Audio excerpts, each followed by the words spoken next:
the I'm a Fan of podcast, music, comedy, and more. Ryan Perrio, welcome back, man.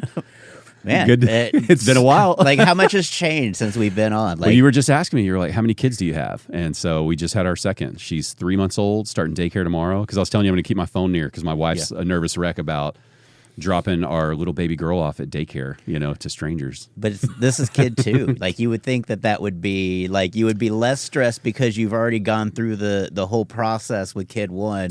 With my male brain, I agree with your male brain. Yes. But... Logic dictates that this is why you want to have kid number three. Man, it's a couple things because, first of all, it grew inside her for 9 months, so there's just a connection I'll never understand. It's the letting go of your child for the first time since. And then the second thing is, she really wanted a little girl. We have a little girl, so this is like her precious little, her sweet little baby girl. It's like and then the last time we dropped a kid off for daycare was extra crazy because our son was born February of 2020, so the lockdowns happened like a month later. So we kept him home for a little bit with family members helping out, kind of watching him, but inevitably he had to go to daycare during COVID. The drop-off was crazy. You couldn't go inside the building. Everyone's wearing masks. So we're like handing... E.T.? Like it was the E.T. villains when they were just in the van with the tubes? Oh, my gosh. And in hindsight, the daycare wasn't very good. We didn't know any better. They ended up shutting down months later during COVID, and it was a whole thing. But it was all very, like, rushed. Nobody appreciated that this was our first child, and that we're dropping him off at daycare. So it was extra traumatic for her dropping this, firstborn child off during COVID. Like, I hope he doesn't catch this disease, and no one's letting me see the room he's in and all. We were like, we have pictures of us looking through the outside windows into his room for his first day. So in biosuits. So I think she still has a lot of that lingering in. Like, it was so bad. So my hope, by the time this is aired, obviously we'll know, but my hope is that the drop-off goes so well compared to the last one that she'll have the regular amount of sadness that a mom would have for dropping the kid off, but it's just less intense, I know Shree was talking about that last night too, because his daughter. Is that his first? I can't remember. Yeah, that's their first child, and they dropped her off at Montessori, and it was very emotional. Like, it was very much like letting go and being like, okay.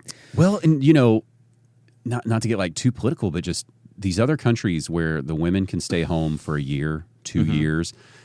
They got it, man. Because my wife got 12 weeks. Yeah, and the baby's going back. But it's even just that, not enough. But even that, it's just like you just that's how quickly time goes. Like, it's like you're letting them go to daycare. Now they're gonna be walking. Next thing you know, they're gonna have their own friends, and then they're on their own, and you're basically seeing grandkids during the holidays. Same, dude. Now.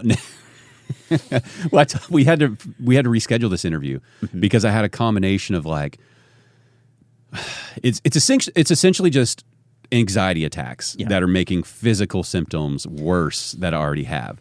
So I have these things called PVCs where it makes my heart like skip a beat. And that's been like a diagnosed thing for 5 or 6 years now. And now you have a daughter. Yeah. Now you have a daughter, so that's going to be, as she gets older and it's going to be more PVC. Yeah. Everything she tells you will be a PVC, like. I don't realize how stressed isn't the right word because I'm not thinking about it all the time, but it's just there. Yeah. And it's just time goes by quickly. Are we going to have enough money? All the stuff that comes with it. Are they going to have a good life? My wife thinks that this is our daughter's, like, she's lived a life before this. She's like, she's got an old soul, whatever you want to call it. And I was sitting there holding her, looking at her, and it's like, I wonder if we're your reward or punishment. Like, if it's reincarnation, like, were you a good person and this is your reward, or were you bad and you're here to try it again with us? Well, that would be I feel like that would be more dependent on you. Like, if you had a bad life, you would get a bad soul to take care of. That would be more how I would see it. Like, if you lived a good life, then here's your reward. You have a good child. That's a better way to look at it. Yeah. Well, then she's a great child so far. So I guess I'm doing all right. The anxiety though, it was making me think about the last time I had this much anxiety was when I talked about it on your podcast, Sum of All Fears, about storms. And then I went to go look at that podcast again. What was the last year you did an episode? Was that 2022, 2023? It's like 2022, so basically... You got to bring that back, man. I love the premise. Yeah, I'm trying to. It's just like, right as I was doing it, that's when my job decided, hey, my day job then at that point decided State Farm is no longer going to have a tech support or a tech team on State Farm. And so you had one of three options. You were either one going to be what they call rebadged or hired by the company that's taking over their tech team. You were staying with State Farm and moving to some other department, or you were given 3 months of pay and then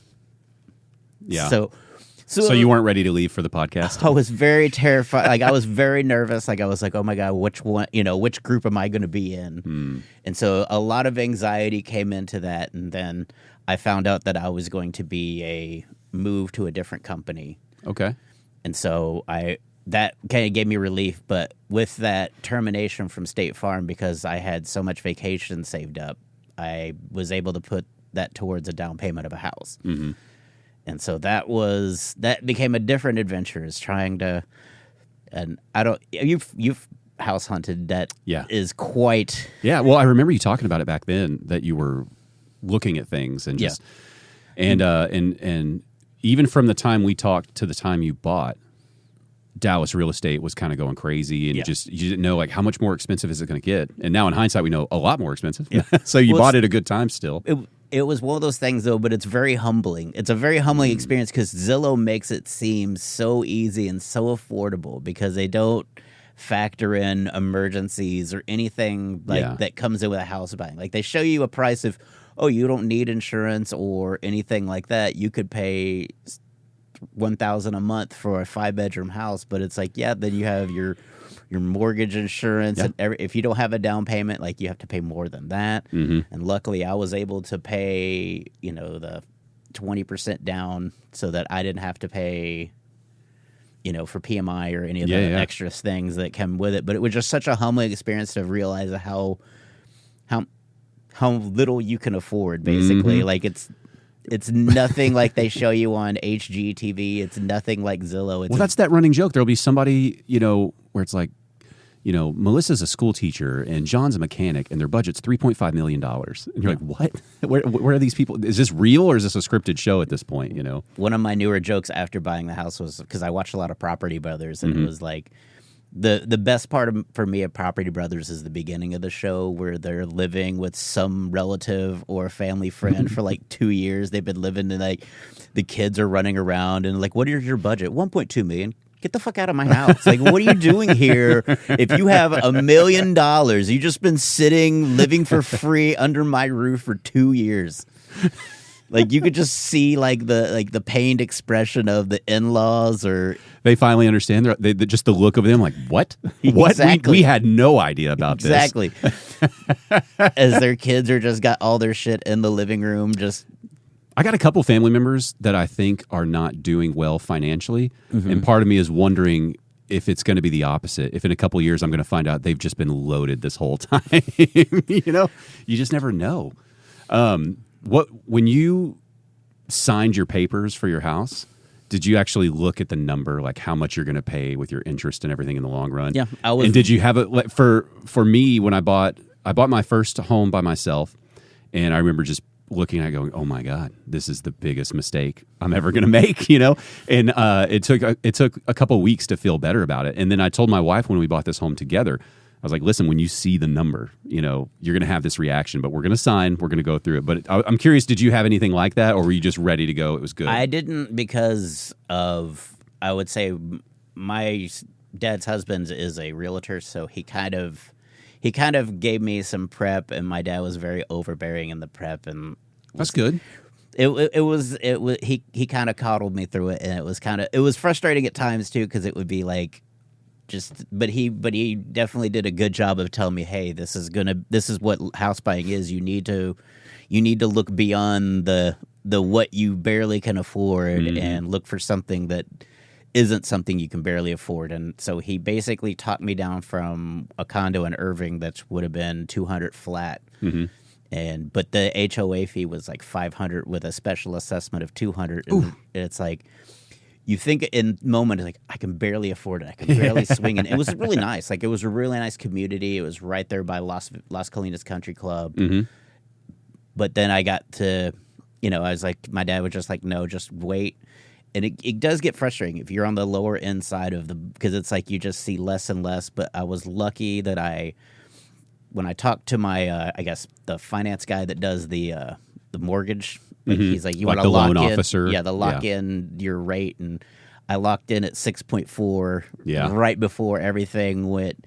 Because he like looked the next day, he's like, "Whoa! Well, thank God you locked that in." Because it was like he's like, "It'll probably go down tomorrow, but I was like, you know what? I'm just gonna lock it in, and just because I was just like, let's just knock the dominoes down. I don't want to sit here and hem-haw. If that's what I need to do to get to the next step, let's do it." And so, well, and it's like buying anything. As soon as you sign everything, you're going to find something nicer and cheaper that would have been better, and you're going to have a little buyer's remorse. So it's like just do it. There's always going to be the other one that's better, no matter what you buy. So just buy it. Just get if it fits, get into it. Well, I have not had any kind of buyer's remorse. Like, hopefully you were smart enough to stop looking once you bought. Well, yeah, but I mean, you still kind of look around. Like you look at your because the reason I found the house I did was because I looked at a different house, and it was one I could afford, and it was just there was a couple I looked at that were just that I could afford, but they had so many when the inspection came. It was like page after page after page of things that they found that were potential issues, and what happened was I moved into a complex where I saw the first one was like super. These people just basically threw the cheapest things they could into. I was like blue carpet, blue fake linoleum, but it looked like hardwood planks. Like they made it look like it was blue and white wood planks. Wow, it was interesting design choice too. It was very hideous, and I was like.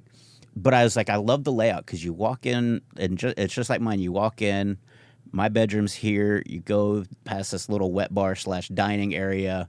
Then bedroom 2 is right here. So if I do have my mother come stay with me, for any reason, we're not. Yeah, not right next to each other. Exactly. Yeah. And so it was really nice, but I was like, there's no way it was.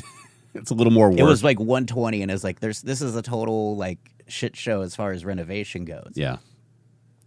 And so I got pretty much I was resigned to, well, looks like we're going to be signing another lease for a year or 6 months at the apartment, and then what a defeating feeling too. It is. Like you're ready, you're motivated, and you just can't find the right fit, And then I saw, like, my dad sent me one, and while I was looking on Zillow that day, they had an open house for one in that same complex that I was in because I loved the outside. The outside was nice, gated, one way in, one way out. And they had another one further down this way for $185 flat. And so I was like, and it had, because my non-negotiables were no covered parking or garage. I'm out. Like that's first thing with this with everything Texas weather being 110 and me having cars with black interior. No, we're not doing that. Yeah. And so that was my one non thing, and it had to be 2-bedroom.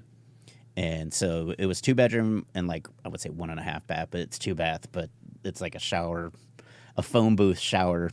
Yeah. Our first, my first condo that I bought, we, same thing. It was a great area. It was over off like Lovers Lane and Greenville Avenue area. Loved the area. And it was very affordable. And then we went and checked it out, and they just had the most unique styling. Like they had put this fake, like wooden ceiling in, like a beadboard ceiling. It's real wood. It was just cheap wood. But it was this kind of like faded green, like a faded emerald green. And the cabinets were like a not yellow, but like the light colored wood, almost yellowish, with other green cabinets and like another emerald green countertop.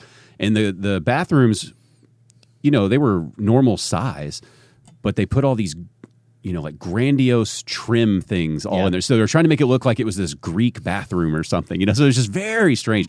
But at that time, I was looking for just a deal. I wasn't afraid of. I didn't know anything about renovation, but I thought, okay, well, this will get me into something cheap, affordable, and it ended up being a very good purchase. But all of my family, none of them want to buy homes and renovate them or do anything like that. They were just looking at me like, this is a terrible purchase. Don't buy this. It ended up being great, but I just remember thinking, it's wild the variation of taste that Yeah. people have, because I know when they got that kitchen put in and when they got that bathroom put in, they thought it just pulls the whole place together. This is incredible. It's finally my vision, you know? And to think about blue and white linoleum wood floors. It was. They were probably very excited about getting those installed. No, they weren't. They were just. You don't think so? I think that they were just. They were looking for what was on clearance. They needed a floor. And just to put something down and say new floors. New floor. Oh, you think somebody flipped it? Yeah, yeah. Because it's been on sale a couple of times. Like I think it's even back on Zillow. Last I looked, it was like $180 instead of $120. You're still looking at it. Yeah, because I'm like, I saw it again because me and the realtor, we went and looked at it. It's like, this is like the refrigerator is like the smallest fridge that they could find. Mm-hmm. Like it was borderline beer fridge in the fridge section. So. Man, when we sold that condo that I had, we were thinking, because we had renovated it and we had made a profit off of it, and we were at a point where we thought we could do this again. You know, we could buy another affordable one in the same area. Now that we've gone through it, we could renovate it and sell it, and maybe we could make a little money. And we were looking at very low end. So there was one in that area for, this would have been around probably like 2016, 2017, and it was about $110,000 for a 2-bedroom. So as you know, like for Dallas, it's very affordable. And I knew it was it was a block away from the one we owned. So I knew it was a good neighborhood. Yeah. I knew those were going to be less desirable units, but we could turn it into something. And we toured it, and it was one of the scariest little areas I'd ever been in. You know, you just felt like something horrible had happened there, because the place itself, it was kind of run down. You know, switches were buzzing like the wires were loose or something, which was weird, but it wasn't horrible. But in the middle of the living room, they had an attic door, and the realtor had left it open with the ladder down as this, after, you know, like to say Christmas like vacation. to say like, you know, we want to fully disclose what's up here, I guess. And as we were looking at the attic door, there were 4 locks on the outside of it, like deadbolt locks, to lock the attic door shut, which was very strange. And when we walk up in there, it's full of stuff. And at first, I think it's just garbage. And then as we look closer, there are sheets hanging from the roof in the attic, you know, down to the, you know, when you're in the attic, the floor is the ceiling, right? Yeah. So there's sheets making these little sectioned off places just side by side, and there's what looks like little mattresses down there. And so it looked like there could have been an underground orphanage, 6-7 people sleeping up there. Yeah, I mean, your mind starts racing, right? Because you think, well, we're in Texas. This could be best case scenario. There was some poor illegal immigrant family who was sleeping up there when they snuck across the border, and you know, best case scenario, it's something like that, right?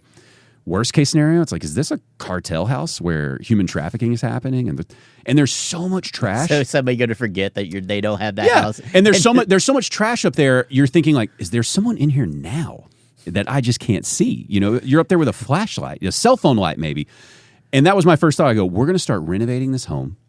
First of all, we couldn't afford probably to pull all the trash out of the attic. That's going to be, I don't know, $10,000 just to get somebody to remove all that. I can't do that.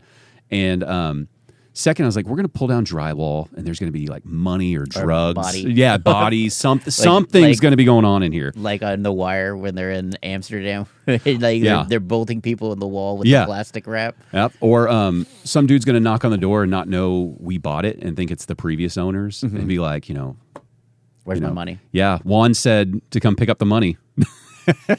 You know, and so we realized, okay, we can't go this affordable for this type of scenario. But it was eye-opening, you know, because I was thinking, wow, this is great. There's something this affordable in Dallas that we could flip and turn into something. It's like, no, I'm never coming down the street again. Yeah. I am going in my house and locking all the doors. And we are moving. I'm worried my fingerprints are here now. We're selling our house and moving somewhere else. Even. Yeah. And I forgot all about that, but yeah, and the realtor who was showing it to us was not our realtor. It was just somebody who kind of opened it up for us. And they were just, you know, they were like they're carrying like a weapon with them too, in case you ask too many questions. They have that smile where it's like, so it's. Do you think it's something? Maybe like, please get it off my books, you know? Because I was please don't ask questions. I was very curious how they acquired the property to sell it. You know, what the situation was. And I just thought, the less I know, the better. It's probably auction. I'm guessing that house was abandoned at some point, and then they probably got it in an auction, and they were like, oh, my God.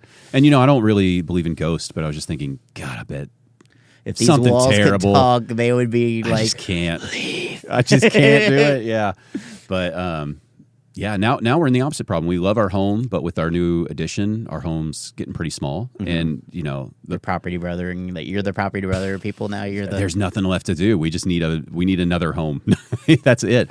And everything in Dallas is insane right now. So I don't know. We're gonna ride it out and try to get a plan going. But well, now that you're settled in your situation though, like now we can bring the podcast back, right? Yeah. Do you have plans to? I have plans to. It's just like I said, there's so much, like everything just kind of hit me one thing after the next, and it's like, oh, and like when and then a couple of years goes by and you don't realize it's been a couple of years. But it was just like once I had the house, then renovations. It was very weird because I couldn't close when I wanted to, or they wanted me to close at a certain date, and I had a gig in Tucson, and I was like, I am not. Like I took somebody with me as my opener, so I was like, I'm not gonna cancel this. Yeah. And so I was like, we'll do it the Monday I come back instead of the Friday like they normally do. And they're like, well, they asked then for 30 days to stay in it. And I was like, that's fine. I can't be out of my apartment's leases in October. So that doesn't bother me. Because I was eyeing the renovations I was going to have to do. Yeah. Because I was like, first of all, we're getting rid of some of this kitchen shit because I've had the shitty apartment sink. I was like, I'm not going to have that at my house. And so I was like, I'm just going to get countertops because they'll put the sink in with the countertops. Yeah. So it doesn't make sense to buy a new sink, not do the countertops, and then come back and do countertops when I can just do it all in one fell swoop. See, I'm going the other way. I want my next home to just be builder's grade. I want just the entry level everything. I'm so sick of expensive like countertops and just the hustle of what they charge and getting everything installed. I just want I want to stainless steel everything. Well, for $7,700, I got my counters done, and then I got my the excess countertop because you have to buy the whole slab when you do quartz, and so there was enough left over for me to do the bathroom, my guest bathroom sink, because it was it was the second thing on my list because it had the old '80s seashell. Yeah. You should have just kept those. Oh, it was so disgusting. Like I was like. It was so. There's probably somebody cringing because there's websites that try to preserve those and put those back in other homes. But it's definitely been abused. It was definitely like I was like I didn't even watch turning the water on. I was like, ugh. And so that because we have pink bathrooms in our home. The 1950s homes had the pink tile bathrooms. And there are websites like Save the Pink Bathroom. People get really angry when you renovate those. Some people, like a very small group of people. But yeah.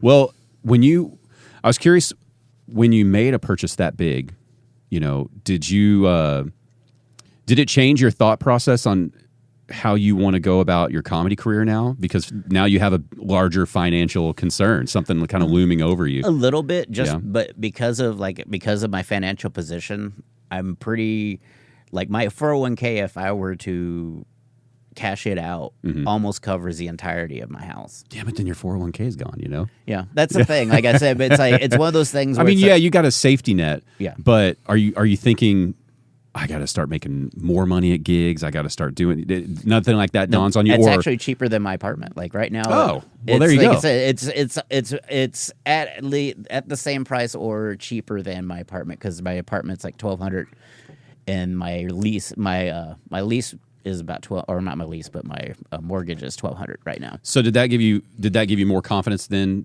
Like now you can do more comedy? Yeah, it just made me more. It made me, like I said, it made me thankful again of my dad, talking me down and being like, "Hey, look at the long view. You don't want to barely afford it because if something goes wrong, then now you can't afford it." And so I was deeply grateful, and like I said, it's a really nice place. God bless Ben the man; he did a lot of renovation work for me before he passed. And see, I love hearing you talk about, buying a home.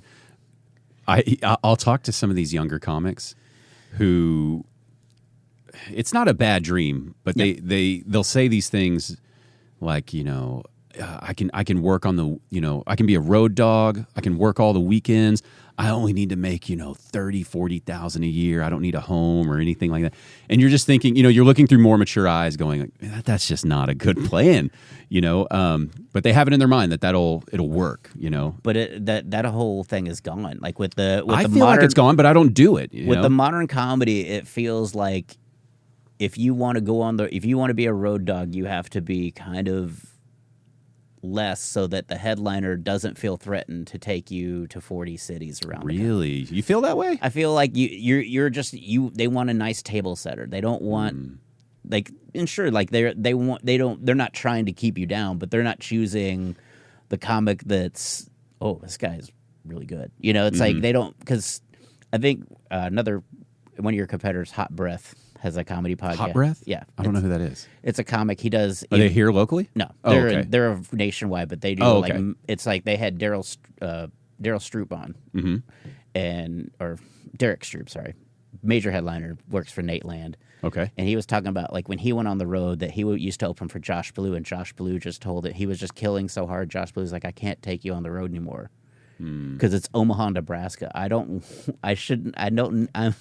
need to work my ass off on a Thursday night in Omaha, Nebraska. When you hear that, though, what I hear that, it's like, because I have my opinion as not a comic, where I think, well, boo-hoo, work on your set, get funnier. But he is also the one that's hiring you sure. to do that. So it's like, but shouldn't that be a kick in the pants to go? Maybe you've gotten a little comfy that this young and up and comers nipping at your heels. 100%. But it's like, I also understand, from my viewpoint, like, why, if it's 75 people in Omaha on a Thursday, why am I having to perform like it's, Radio City Music Hall sold out one night only? I get that.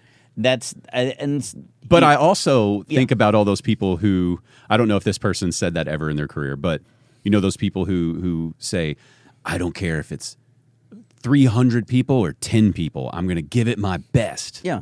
So, but, sometimes, but you also need to pivot to what that is. You can't do Radio City Music Hall to 10 people. You can't be, because then you're ignoring them because you're so involved in what you're doing. You're not paying attention to the 10 people.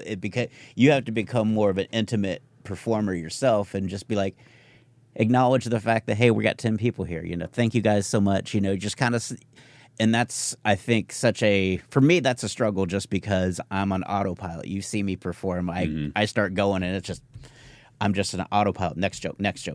And that's, as I'm starting to realize now, as my goal is to try to do more one night headlining gigs, is if it is a small room, maybe I should be more intimate and just be like, hey, how's it going, guys? I know this isn't, this isn't sold out, but I'm so happy you're here. Well, do you like being on autopilot, or is that just something that has started happening? Or? That's just how I've always been, because I think it's more of I'm not a social person, so I don't socialize very well. So I feel like comedy gives me a way to socialize without being social, so I can but it's also because of my difficulties, a way to me just go, boom, put it in gear and just go and get laughs. And it's like, oh, I'm getting laughs, so let's just keep it on. Because I guess correct me if I'm wrong, but I don't really think I've ever seen you worry about crowd work at all, right? Yeah, I never do. And that's what I'm saying. Like, I want to kind of be, to be a headliner. I never thought about that till right now when you were saying it. But I guess I've never seen you do crowd work at all. Yeah. Not that you have to, but just, I'm noticing now. It's a skill that I wanted to, I kind of want to have in my bag just because it's like. Because literally I'm having flashbacks of the shows I've watched you on. When we recorded your album, I got to see the same 4 shows, and it's like, that's right. He wasn't really interacting with them. He's going through a set, which I like the set. Yeah. But that's interesting. I never noticed that about you. Because if I want to record a video special, I should have those skills instead of just doing a video of me doing 45 minutes of comedy. Not that it's bad. I guess it depends on how good the comedy is, though. Like it's not bad, but it's like I would just like to be a little looser, a little more. That's very surprising, knowing how long you've been doing this, and then I know you're good at it. I think you're one of the best out here. That you still feel like there are these areas of your act. I know there's always something to work on, but That's kind of like a big blind spot. I guess I never realized you had. That's fun. Well, how are you going to work on it then? What do you think you're going to do? I'm going to do one-nighters. I'm going to do, like, Yeah. I've started Like to reach out weeknights? to people like Matt Farrell and stuff that kind of do, like, John Stringer. Mm-hmm. You know, he does some one-nighters. So I reached out to him and say, hey, you know, I'm thinking about doing, like, a show and, like, how do I approach a bar in Sulphur Springs about, hey, let's do a Saturday night where I do comedy one night only. I bring, you know, say, hey, Arun or Lawrence with me. Yeah. What, you know, how do I negotiate that to where, you know, what the pay is, what's the expectations, how do I, you know, just kind of get myself a lay of the land of what things I need to check so I can kind of do maybe one of those a month. So the goal is to purposely become more uncomfortable. Yes. That's great, man. I love hearing that.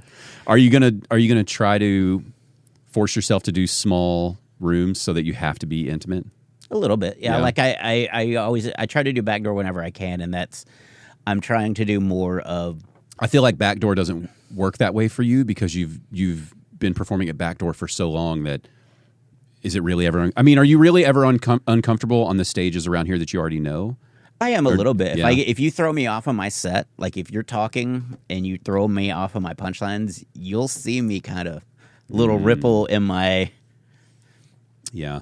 I'll start to Porky Pig. You know, it's like I will my timing and everything just kind of gets a little bit off just because I'm adjusting to try to respond to, you know, to try to overwhelm you with good jokes because like I did a feature weekend with Billy D. Washington right before Christmas, like a weekend before like 12/12 at Dallas, and there was this lady that was just talking. Like they're in the front row, and I was like, I'm not going to address this because I know in my head this is going to go badly because either one, I'm going to be unprepared for any kind of response other than, hey, can you stop talking? I don't have a thing in my brain for, hey, fuck you, you know, the response or absolute just ignore me. Mm-hmm. And so I let Billy know when I got off stage, like, hey, watch out for stage left, right front row. They're chatty. And so he literally was like, and then 5 minutes is like, get the fuck out. And it's like, and he was like, it was the right move because if you're not ready for that kind of response, like if you're only ready for the first shot, you're not ready for the volley. Yeah. You're going to look like you probably. But I was like, the crowd hated him. So it's like, they were happy to see him go. But it was like, you know, if I let her beat me, then the rest of my set is over. Yeah, and I'm not saying you're not capable of it. I've just never seen you do that yet. So I would be, and I haven't seen you be a mean person to anyone yet where you had to do that. So I don't even know what that would look like coming from you. I can be mean when I want to. I know you can. Everybody can, right? But I just haven't seen it yet. So so I don't know what that version is. You know, if you're the quiet, if you're the type to yell or whatever, but I'm not a yeller. I will basically passive aggressively just shots fired, and just say things that'll probably rile you. Just but like very very casually, like you know. Like, yeah, but then that probably throws you off a little bit because you don't do it much, and now you're trying to get back in. But yeah, if you can hit me right between the end of one joke and the beginning of the next, then I can probably be like, okay, and we're back to I'm an only child, and. You know, but I think that also comes from being an only child too, because that there is no social volley outside of between you and your parents. So if I just basically, as a kid, Hannibal Lectered myself into my bedroom and played with like Legos, you know, I never really had that social interaction because as an only child, your parents don't really force you to talk. They didn't because you're an only child. They don't know that, hey. Talk to your brother. Talk to, you know. Right. They just were like, oh, he's in his room. I can't even relate to that. You know, our son essentially was an only child. He's, he's 5 years old now. Before we had the second one, he said 5 years by himself. But he is constantly social. Like he wants us to be in his room, to be around us. He doesn't have time sitting there playing by himself. So I didn't even think about that. A lot of only children are happy. Just doing their thing. Yeah, it's like and that's where I've like, okay, I need to learn to socialize. I need to learn to. I'm learning it way too late because I'm almost 50, and it's like most of my comedy peers, you know, most of the comedy peers that are my age, don't go to as many open mics as I do. So it's like I have to socialize with the 20, maybe 30. See, I just turned 40. Well, not just turned. I'm about to turn 41 actually, and I'm getting that first taste of that, where not that it's good or bad. You're just like, I don't really relate to that anymore. To that person. I'm happy that they're doing their thing, but I don't relate, and more importantly, I don't really want to relate. I want to be polite and friendly, but I have no desire to learn that much about you anymore, I guess. But what I was going to ask is, maybe you should go to the extreme where places like DCC, for instance, where people will put on those shows in their small room. Yeah. And it's, they're doing an 11 p.m. Themed show. And sometimes it's hard and there's only, 6, 7, 8 people in those rooms. Maybe that should be how you focus, is find a lot of those shows where it's someone's first 6 months in comedy and they're putting on a show, and you can kind of read the writing that it's not going to be a massive success. The room's not going to sell out. And maybe you should find shows like that where you're kind of doing an open mic of intimacy. Yeah. Where because the room itself is, you've been in that room, right? It's Or you can't get away. They're all just right there. Or I could bring back Joke Machine. What was Joke Machine? So Joke Machine was a show I ran at DCC in the small room. It was basically where you get to workshop with the audience a bit. Like I would ask you to bring bits that aren't good and just be like, hey, bring me your ideas. So were those mostly comics in the audience then? No. Okay. It was real audience members, but we had like 2 or 3 comics. And the last time I ran it with Hugo and Xavier, I think I got the rhythm right, because I was trying to run it where I was like the game show host. The game was going on here, but then like the thing is I was trying to give the audience a payoff of, we write these jokes together, then they go backstage, kind of piece it together, and they come out and give you the product as finished. Yeah. And I did it once with Cheyenne, and Cheyenne would tell me the audience was like, I wish they didn't have them try to do the joke again. So I was like, oh, so maybe they just like the work. Like they like to be in on just the process. They don't need to see, because I was like, I've got to give them something if we're just going to pitch bits to them. Like, don't you have to kind of give them the finished joke? Like, oh, here's the joke, kind of as we've, and the idea was based off of Joke Machine is something that Maria Bamford and God, what's the other girl's name? Female comic that's friends with Maria Bamford. I'm not sure. I'd love to help you out, but I'm not sure. Yeah, look it up. All right, but I'll look it up. Well, while you're looking that up, did you find yourself going on autopilot when you were doing that? Not really. Like that was one of the things that I was absolutely like, it kind of brought me out, because I was trying to keep the show going and things like that, but I didn't have an idea.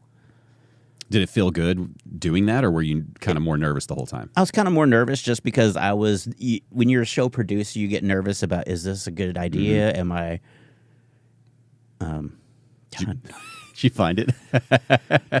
I'm trying to, and she is like escaping me. Yeah, I bet it's like a real popular name too. It's someone really like she has a podcast where she's a big nerd. She does all the nerd conventions.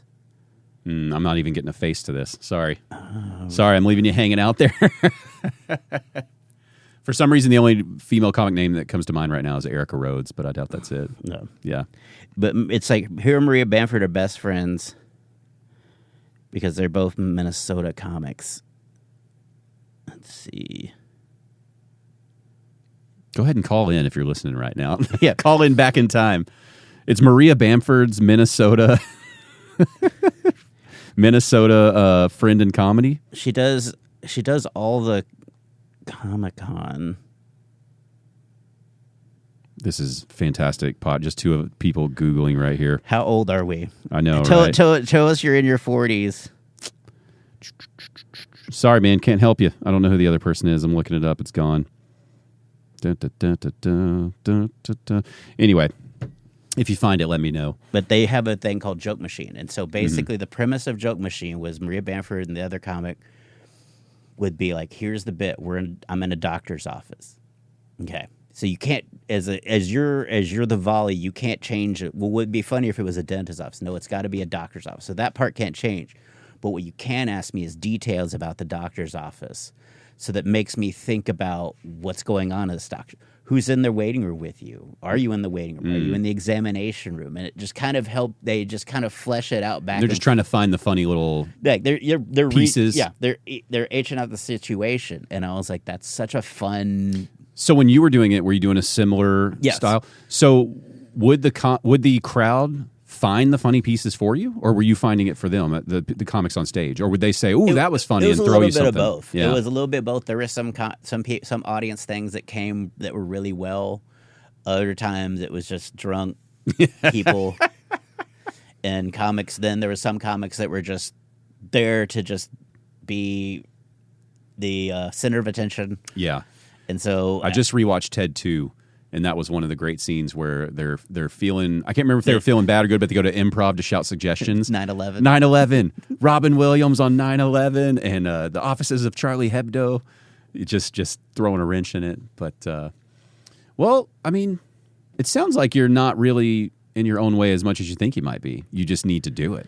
Yeah, that's the part that gets in my own way is doing it, because I'm just like, well, then I'll smooth. I get like hung up on, open mic. Like I love doing open mics and stuff. And do you still love doing the open mics? Because I do brag to people sometimes when they are talking about people in the scene and how they go about doing stuff. And I was like, I know for a fact that Perrio, I have followed Perrio accidentally to multiple mics in the same night when I used to go watch more of the open mics. And I was bragging on you about how even within the night, I would watch you adjust your set from those open mics, where a lot of the newer people who were going to those open mics, they weren't doing anything wrong, but they were just Jackie Cation. Let me see a picture. Jackie Cation.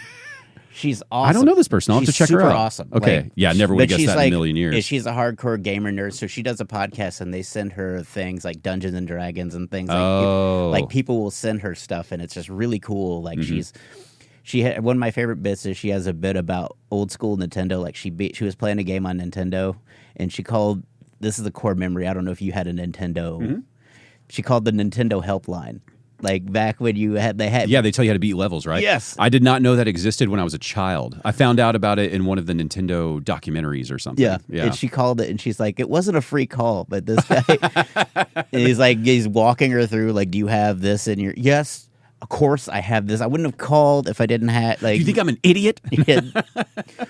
But it was just wow. I was like such a core memory of like, I remember that being an option in Nintendo Power when I was a kid. Did you ever call? No. Oh, okay. I just rage quit a lot of games. Like, sure, yeah. There were some games, to this day, I just assume I'm not meant to win them. Yeah. That's just not going to happen. Could you imagine having that job as the person who answers the call? I wonder if that was a successful, well-paid job. She said it was like a 12-year-old boy.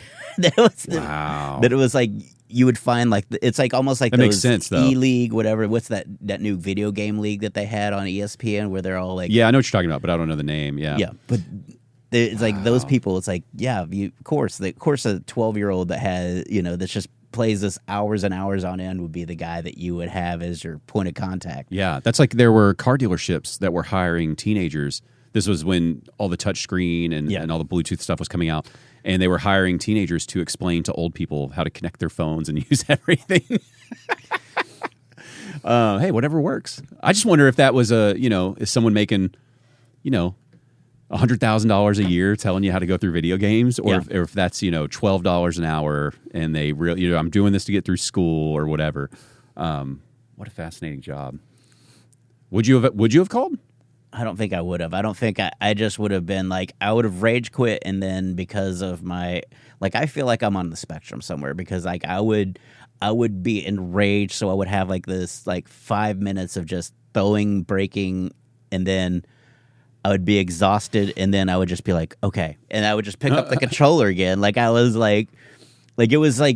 I don't feel like I was addicted, but it was addictive behavior. It was I had no other recourse other than I want to play this again. That's video games, man. That's how they suck you in. I don't know if they were intentionally doing it back then. Yeah. They had to do it a little bit, but now definitely they know what will hook you into it. I miss video games so much. Like I have like the old Nintendo throwback too. Like I played do? Zelda and beat it, and I was like, oh, I can still.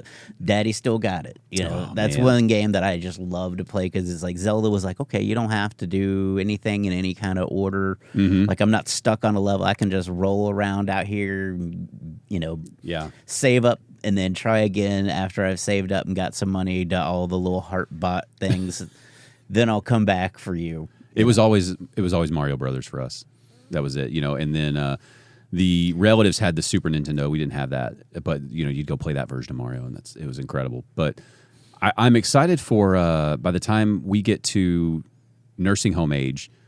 Nursing homes should have all these things. It should be retirement should be. Yeah, it should be very, VR. Yeah, it's just going to be people gaming and doing those types of things, and it's not going to be Just in Paris, just with a headset. Yeah. Versus people just now you see those videos where like Peloton, like you basically on Peloton you can jog through the streets of Italy or whatever because they just put that on there. Yeah. Hopefully I don't even know I'm in a nursing home. They just trick me and they somehow get the headset on me and I just think I'm in that reality. I don't even know if I want to make it to nursing home age. Like I'm just like maybe if I just something happens like right as I get out of my 60s, you know, like oh your 60s? That's not that Ryan, you don't want to make it to your 60s or you want to make it through your 60s? about just right to the end of my 60s. Maybe just like right as I was starting to lose mobility and freedom. It's like, you know I don't think at 70 years old you're going to lose your mobility yet. People like 70-year-olds now look so much better than 70-year-olds, you know, even 30 years ago.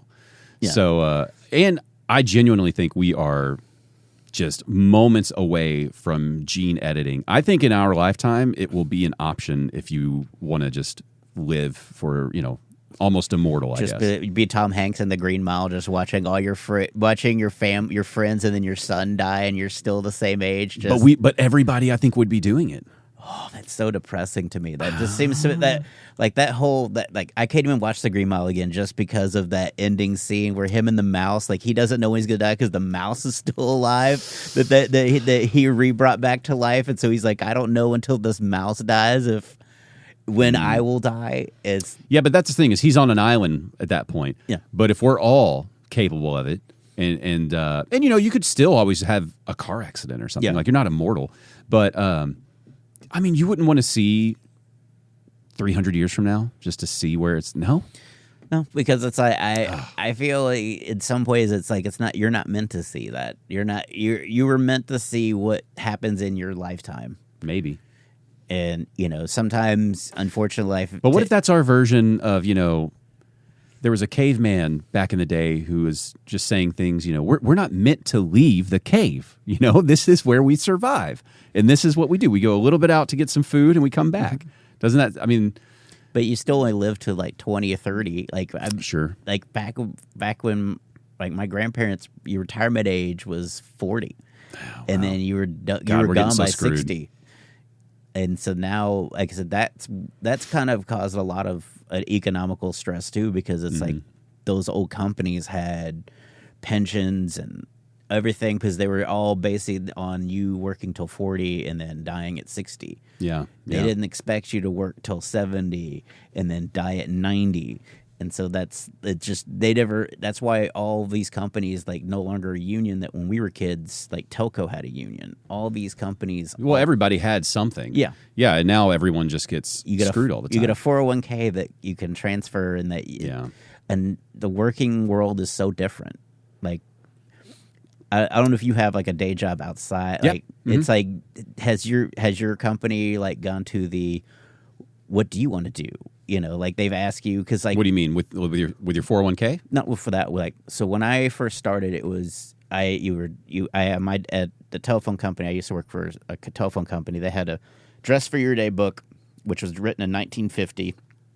You wear a suit to work. Like I literally like 1 month into my job is when they first gave up Casual Friday, where you could wear slacks and a collared shirt. That was Casual Friday. Yeah. Now people are wearing like sweatpants and hoodies. Yeah. I don't want to say what I do, but I'm in a field where you wear uniforms, and I'm in a field where I've been in it for 15 years. Proctologist. Well, that's just a hobby. But it was one of those fields where initially, no dyed hair, no piercings, no visible tattoos, that kind of stuff, So people who had sleeves, like you had forearm tattoos or something, they would have to wear long sleeve shirts all the time, cover those things up. And that was just something that was understood. And in 15 years, that's changed. Now there's people with pink hair, nothing crazy, like not crazy face tattoos, but facial piercings. Yeah. Things like nose rings that never would have flown back in the day. And I don't really care. Like, I think if you're good at your job, it doesn't matter. But it is interesting because, I don't know. But that's where you can't tell if you're being old, like the goalpost has just moved and you're the new old, or if your opinions have really changed. Because it's one thing if you have all those visual distractions, but you're at the top of your game, and it doesn't affect anything. It's another when you have all that and you're also a sloppy person at your job, and then it's then it's easier to judge you. Yeah. And even though that stuff doesn't matter, you're just thinking, well, of course, look. It's just like when you're driving and you have to see who the driver is so that you can find the appropriate insult to. Yeah. Or when you're driving and the person who cuts you off already has like a smashed bumper, and you think, of course, they don't know how to drive. Look at their car, and somebody could have ran into that. That might not even have been their accident, Yeah. But the way we used to work when I started is that your boss would tell you when you got promoted. Your boss would be like, hey, you've been doing a great job. We're going to move you to this position. Now it's your boss is like, hey, so you've been at this for 3 years. What's next? And like I've never it's such a weird way to think of it, other than you've always been handed the food basically by your boss. Now your boss is asking you what you want to eat, and it's like I don't know how to answer that because it's never occurred to me to look at my job site and see what and try to plan my next step, because I just thought, well, if I'm good at something, they're like, hey, who's really good at this? Ryan. Let's put him in this role. The company always seemed to tell you what role they would like to put you in. I think that is a good change, though, because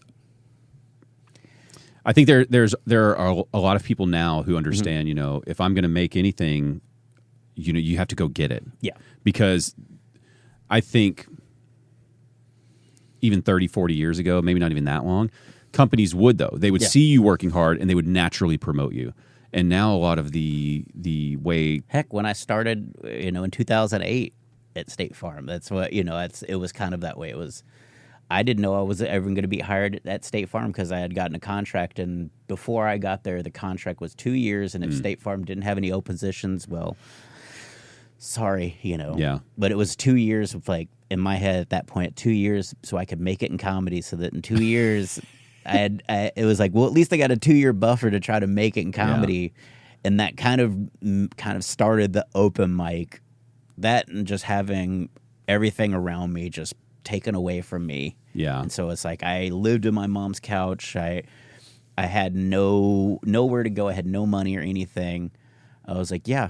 I had a breathalyzer in my car. Yeah, let's do open mics. Let's do anything but just be at home with your thoughts. Yeah. And so it started this whole like, okay, well, I can do 1, 2, 3 mics on Monday, 2 mics on Tuesday. Like I was... Wow. I remember you talking about that, but it's been so long since we talked about it.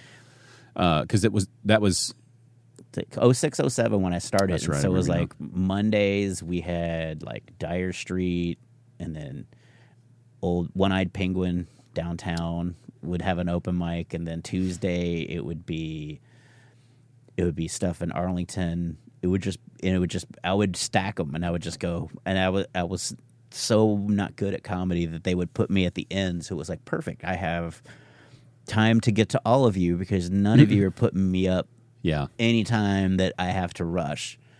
And so, but I just hammered mic after mic after mic, and part of it is just looking back and seeing that it's made me the comic I am. Yeah. It's kind of like there's no secret sauce to being a comic. It's just there's just time and energy you put in is the result you get out. And some people don't have to put as much time as others do. Some people are just naturally good communicators and just likable from the jump.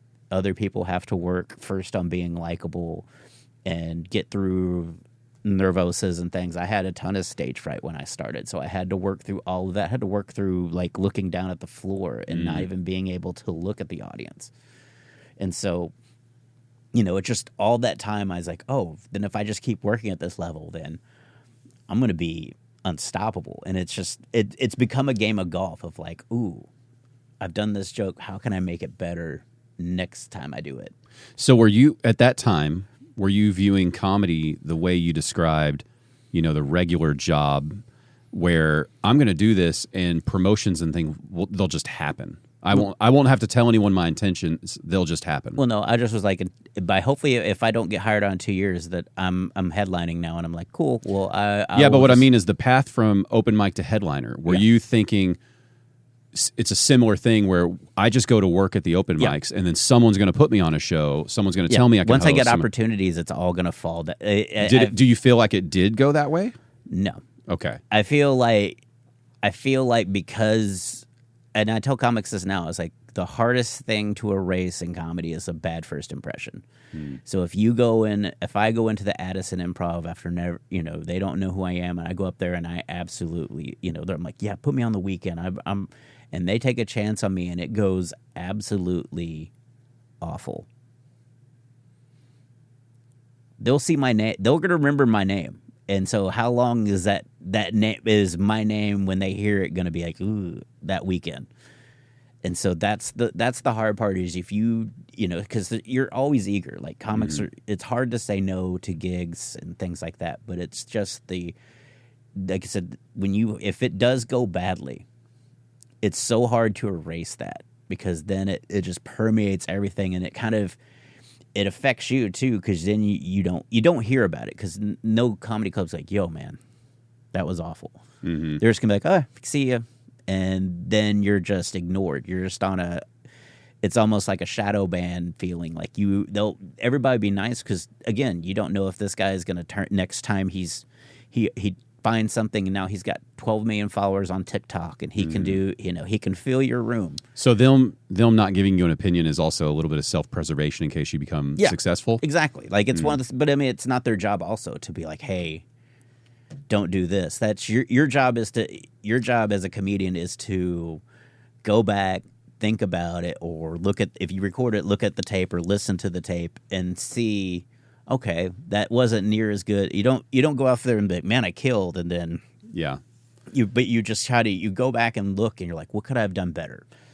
Shouldn't it be their job a little bit though to give you some real feedback? It depends because they also have so many other things they have to do. As somebody that's kind of worked the comedy club side, as a booker, that's why I'm asking. Yeah, as a booker, it's like.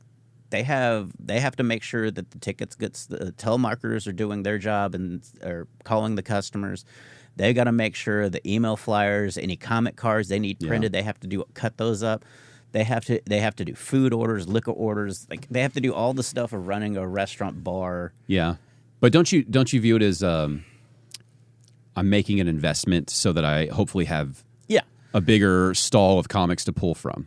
Yes, that are good. I agree, but I also see like the amount of work that they have to do on their own stuff precludes them from having to sit there on a Friday and Saturday night while you're on stage because they're having to run around to help their staff and their security staff and whatever else is going on.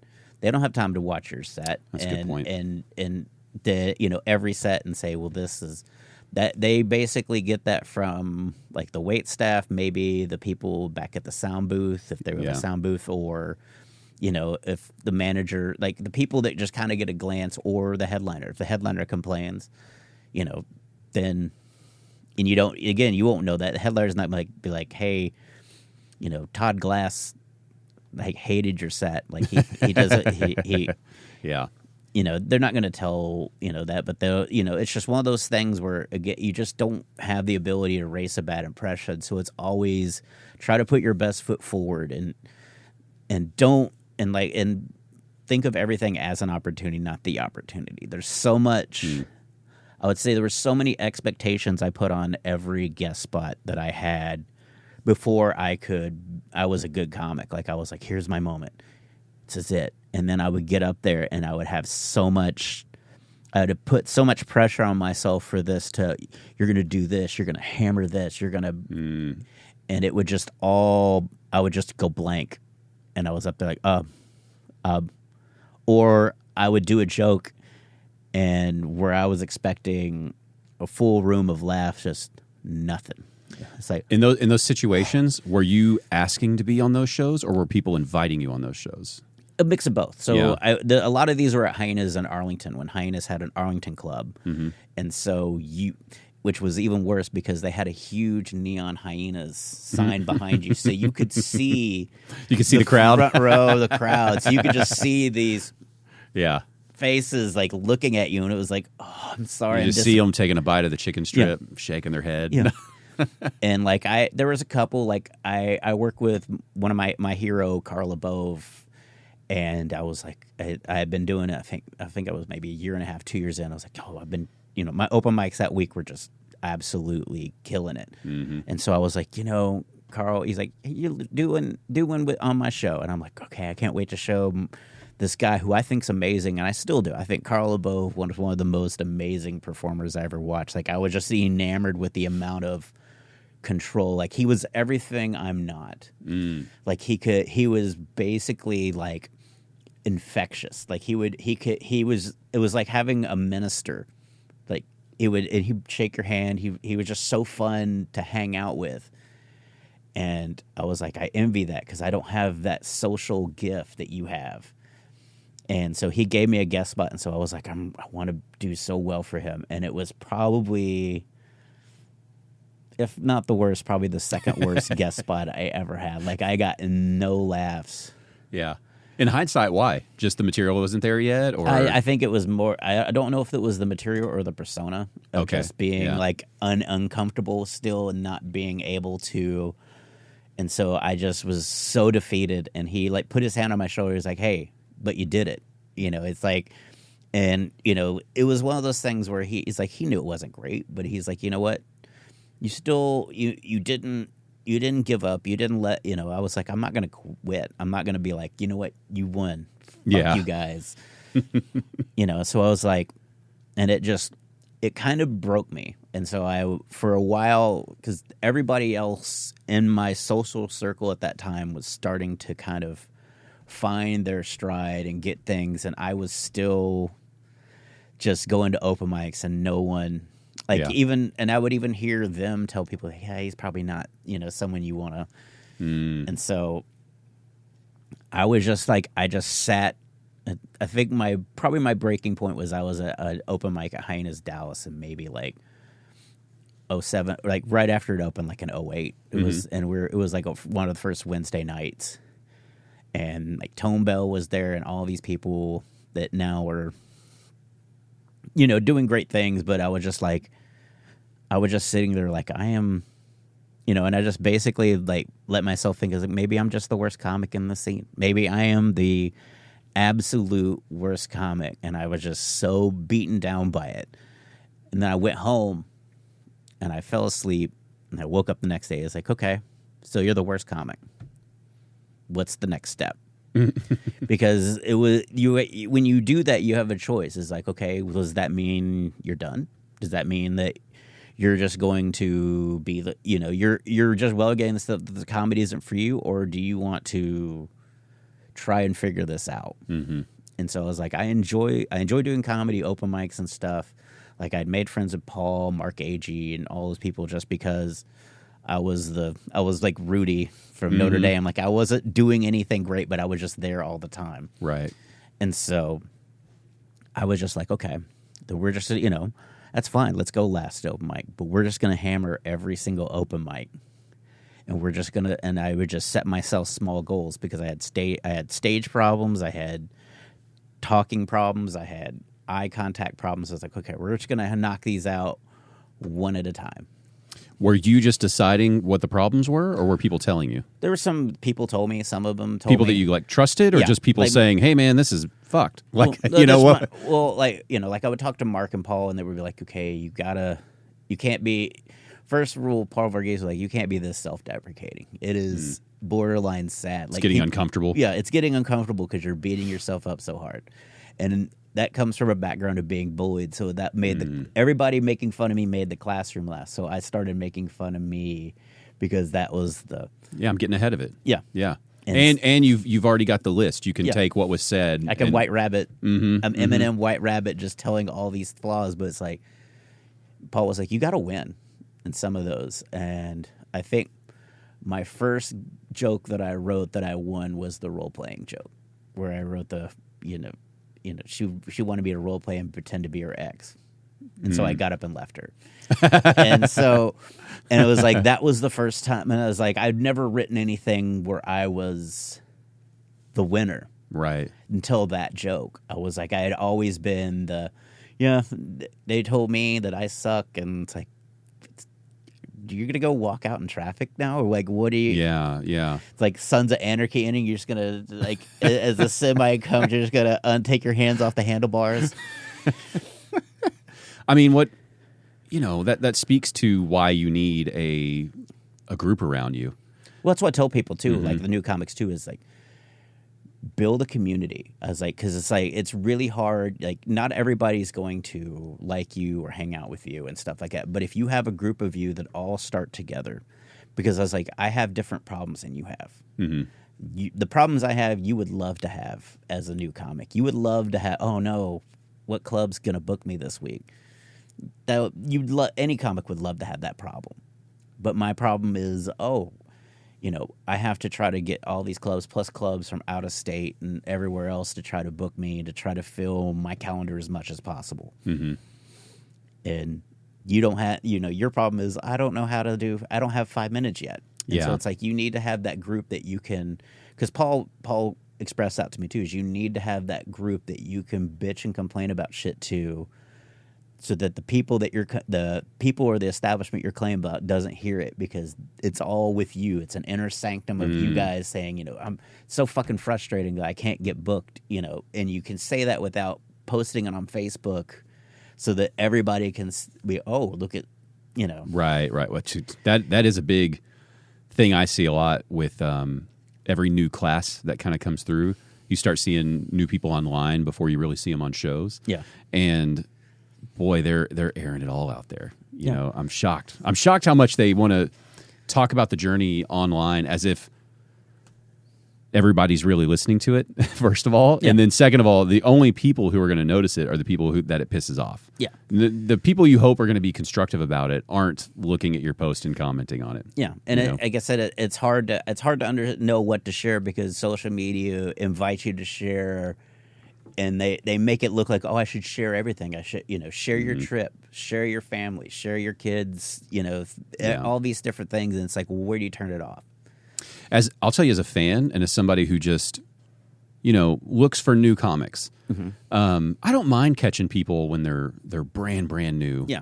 But something, and it's just probably me personally, so I'm not telling anybody to change anything, but something annoys me a little bit when I see, when you first start something, there's that incredibly over-eager phase you go through. Phase. Yeah. No matter what you're doing. You're in a new relationship. Yeah. My girlfriend's the best. Exactly. And they do that with it.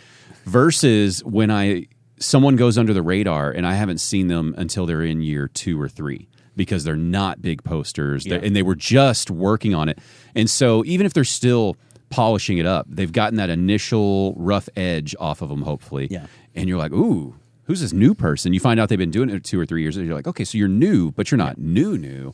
And that's why you're already ready to pop on some of these other shows. Yeah. So I think there is something fun about, if you're brand new, don't post anything. Or keep it really vague. Like I said, go with this group, and you guys all decide what you should and shouldn't post. Like, y'all should kind of run, hey, here's a post I'm throwing, or a clip I'm throwing out there. You think this is too... Is this going to get my day job fired? Because some people have done that too, have posted their clips, and it's like, rule number 1 when you work for a company, don't mention your company name in your jokes, because if they do Google you. Things you hope people would just put the pieces together, but they don't. They just don't. It's I don't know. I think about before social media, when you knew so little about famous people that it made you want to go watch them even more. Yeah. And I wonder if some of the newer generation could take a little bit of that. where you go, hey, post enough just so that there's a mystery about you, where I'm intrigued to come see what it is you're doing. But also, you can put a clip out there and go viral, and it can change your life. But are you going to be ready for a headlining set off that clip that just went viral? No, probably not, right? Yeah. So and that's like I said, that's my goal, is to try to become a better headliner. That's like my year goal. TV show, like do all these different try to do all these. What do you think is a better headliner? I think somebody that's just an engaging performer as well as joke teller. Like I think if you can combine jokes and a little bit of physicality, you're gold.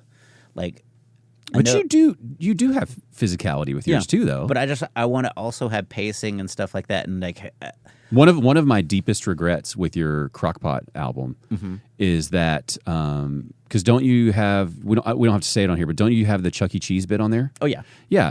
That is something that needs to be filmed, not heard. I do have some clips of it, but like but it needs to be filmed well. Yes, because I just love your personality doing those act outs is so funny. So funny. But anyway, to your points, you do have physicality on stage. You're not just standing there. Yeah. But like I said, I just want to do finer points, and I want to be a little bit more comfortable with it, because I will tell you, as a performer, there's a difference between being in the middle and the headliner. There's a reason when I recorded my album I didn't want to do it as a headliner. Yeah. Is that there's so much, like I can build a storm cloud of laughter as a feature. Like it's so perfect. Like the opener comes off there. They're all paying attention. They're not getting their drink orders, and I can just hammer, and it gets bigger and bigger and bigger. Mm-hmm. When you're a headliner, it's kind of big, and you make it bigger, but you also feel the air coming back out as everybody starts to like look at their check or look at their watch, and you're like, oh, I gotta be more entertaining. Sorry, you guys. I hear silver clinking. Oh my God, I'm losing you guys. What are your thoughts on always having somebody after you just for check drop? No, I hate it. Do you hate it? Okay. One of the things that when we filmed Lawrence's, we did that on purpose, obviously, but that's because we didn't want check drops while we're filming. Yeah. But then I wondered, well, should we just do this all the time? But that person during the check drop knows they're just being ignored, I guess. But I don't know, like throwing a bone to a newcomer or something. But you hate it. Go ahead, tell me why you hate it. So I was like, I hated it because like I watched Hyenas basically for a while there, and doing 325 shows on Thursday. We're giving myself, Lawrence, all of us at the time, Dez. Thursday night we were going to be the headliner, and so I was like, cool. And it's like you do 35 minutes or so, 35, 40 minutes. It wasn't a 45-minute, but if you played your cards right, it could be. They weren't going to be like, what the hell, man? Why'd you go over?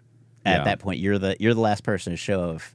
And so as long as you didn't go egregiously over, like you didn't do an hour, they were like, whatever. Yeah. So, but I watched like Latrice, and Latrice did her set, and they were just implementing the new toast system, and something went wrong, and so Latrice is that like the electronic iPad? Okay, check, for taking orders and checks, instead of the tickets. Okay, and so there was something going on, so like nobody gave her a light, so she was at like 30, and she's like looking for a light, and she's. And I was like, I hadn't done it yet, and so I'm watching it, and I'm like, okay. First thing I need to make sure that I have more in the tank than what they tell me, just because I need to plan for things to not go well. I need to plan for if something at the club happens where I have to stretch because they can't get, everybody's check dropped. And so I was like, okay, prepare for that. And then I watched another comic's, I think it may have been Seth's, and he, I was like, he had something for the check drop. Like he had a special, like, you don't have to watch me, but I'm going to do jokes. I have some puns in my pocket. Yep. I remember that.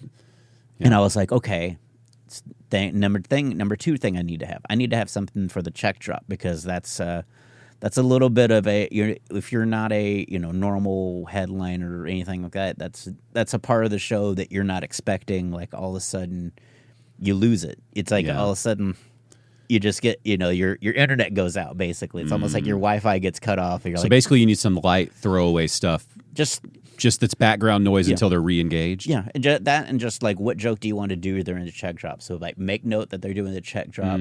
Hey, if that's where you want to do Walmart, do your Walmart bit there, or do a bit that's good but not great, just so you don't feel like boom, right? And you don't Michigan J Frog, like just you're doing this and then they look at you and you're. Yeah, that's a good point. I mean, what about just not doing checks until the show's over and then just have? I know it's hard to turn over a room, but if we're just saying it makes the show better, I would say if you're not having a second show, that's a great idea. Yeah, like to just or the way DCC. How long do you think it takes to get checks out, paid, and done?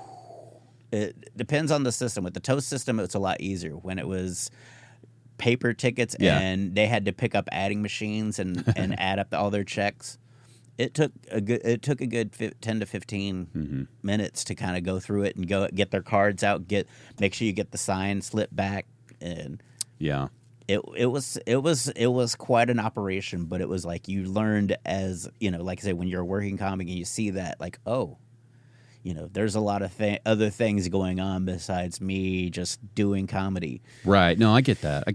And I get that's why a lot of the comics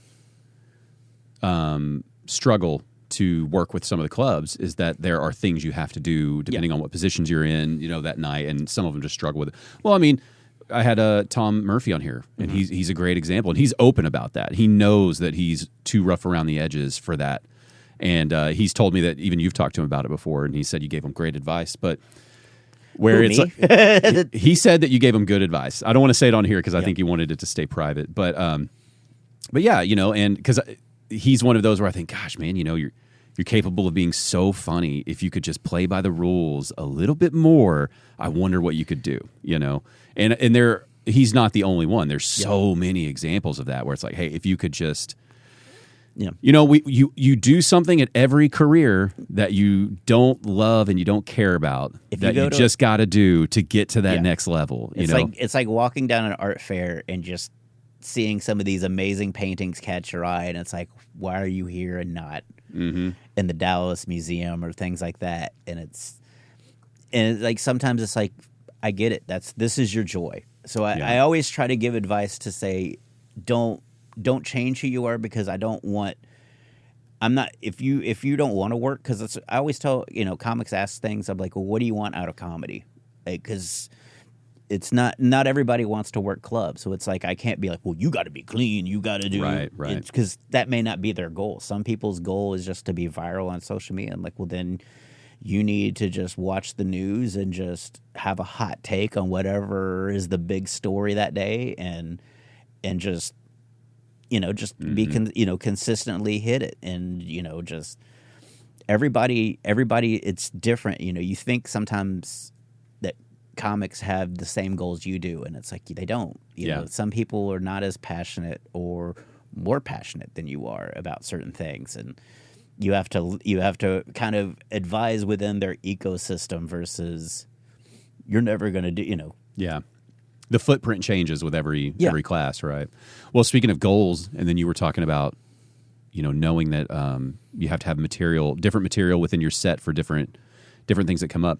I heard through the grapevine, through some other people, that one of your goals was you wanted to start writing 45 minutes a year. I do. Yeah. Have you started that? Have you been doing that? I've been doing that since 23. Since 23? Mm-hmm. Well, so you've got to have something for everything now, almost, right? Yeah. But what I love is that I do it in different. For those just listening, he's pulling out his iPad to show me. I have a spreadsheet. No, you got a spread. That's awesome. I have spreadsheets. I have I told you about my scoring system, right? Or did I have my scoring system for audiences? I can't remember. You might have, but I might have forgot. So there's 23. This is year 23? 2023. These are your bits? Yep. Those are the bits. You remember these bits, just one name, huh? Just one word names? You can remember that? All right. And so, that was what, about 25, 30 right there? It's 45. Is it 45? Okay. At the bottom, we have 47 minutes in 2023. In 2024, I think that was a light year, 47 minutes. Yeah. And then last year.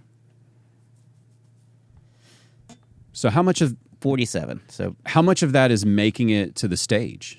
A lot of it, like, because some of it is also like tags. Like, I will also include, like, if I come up with a new section of drive-through, that's technically a new joke. I just sewed it in to my drive-through bit because it fits there. Because, like, I have a new piece of the drive-through now where I went to Taco Bell one night and it had the AI. Yeah, the AI board. I know which Taco Bell you're talking about. Right there by Dallas Hyenas. And I was like, there's no way some British dude is this happy to be serving Taco Bell at 3 a.m. And so it was just like, and I just was, as I was driving home, I was like, I should have just been like an old man, like representative. Like, I should have just asked. And so that now is part of my drive-through bit because I would do that on the fly. I just did that one night. I was like, yeah, it's like AI. And I was like, no, it was like an old man, like representative. Yeah. And customer service. 0. Operator. 0 button.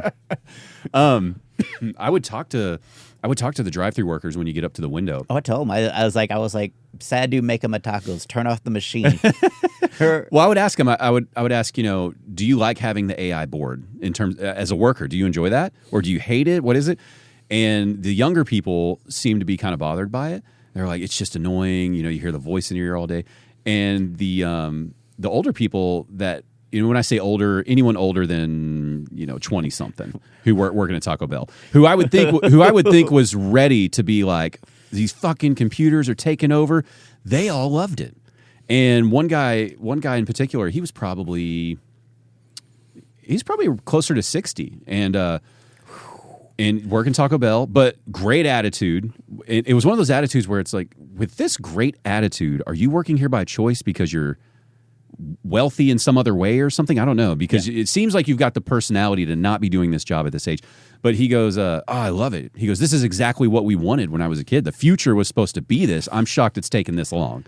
I was like, okay, all right, that's an interesting view. But anyhow. The future was me working at Taco Bell. The future was robots and stuff doing it, the Jetsons. Anyhow. When did you go before the pandemic? Did you ever go into Walmart like after midnight and just see the machines like moving around? No. But that's because I boycotted Walmart a long time ago. So like in 2019, like when Walmart was still 24 hours, like I would go in Irving because I would be like have to go. I would always try to do my shopping after Mike's and stuff, like grocery shopping. Like, well, I'm out. Let's just go ahead and so I'd go to Walmart and they had like these floor cleaners, but they were autopilot, so it would It would do that, and they had another thing going and scanning the shelf to see. Like, for restock and everything. It was very like, this felt like the Bugs Bunny or Jetsons, where everything was like passing by. They're doing that at Quick Trip also. Quick Trip has the floor cleaners, and it'll be like, welcome to Quick Trip. Excuse me, we're cleaning the floors or something like that. And it just kind of stops when you're there and then starts going again.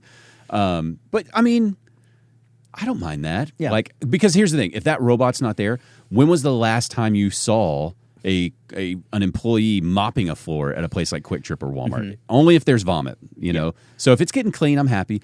But sorry, I did want to get derailed from your material. So you're doing 45 minutes a year now. Already have 2 minutes this year. 2 minutes this year. There you go, man. Are you hitting it now at this point? So you said you've done that since 21. So you've got 4 years worth. 23. 23. So you got 2 years worth of 45 minutes now. 23, 24, 25. So we got 3 years. Going to 4. So are you now looking at that 3 years worth of material thinking, I need to weave this into one thing? Or do you look at it as all this stuff you can pull from? I like to do all I can pull from because I'd love to never be beholden to do certain things a certain way. Mm-hmm. As you had to talk me down when the CD recording, I was like, it's like I was like within 3 months of that, I was like, this drive-through bit's so much better now. Why didn't we wait? And so I was like, sometimes I can say I can weave this, and it's like someday, maybe a month later, or something else will hit me. Like, oh, what if I just do this? Like sometimes I've put my Chuck E. Cheese act out into a bit about drinking responsibly. It's like that's because I used to one of my oldest bits is I drink responsibly. I drink alone. Because when you're out with your friends, that's when the irresponsible drinking starts happening, and it's like that's when your friends tell you this girl's into you and she's not, and then you just kind of and that's where and it just. I was just like, okay, well, we're not doing the full Chuck E. Cheese, but I was like, you know what? Sometimes you had that moment where your friends were like, yeah, she's totally checking you out, man. Go talk to her. And it's like this girl is like, the only thing she's wanted you to do is just fuck off. Is like you just go, what's up? And she's just like, no. And you're just like, you're just like looking at your friends and they're all just laughing because they embarrassed you.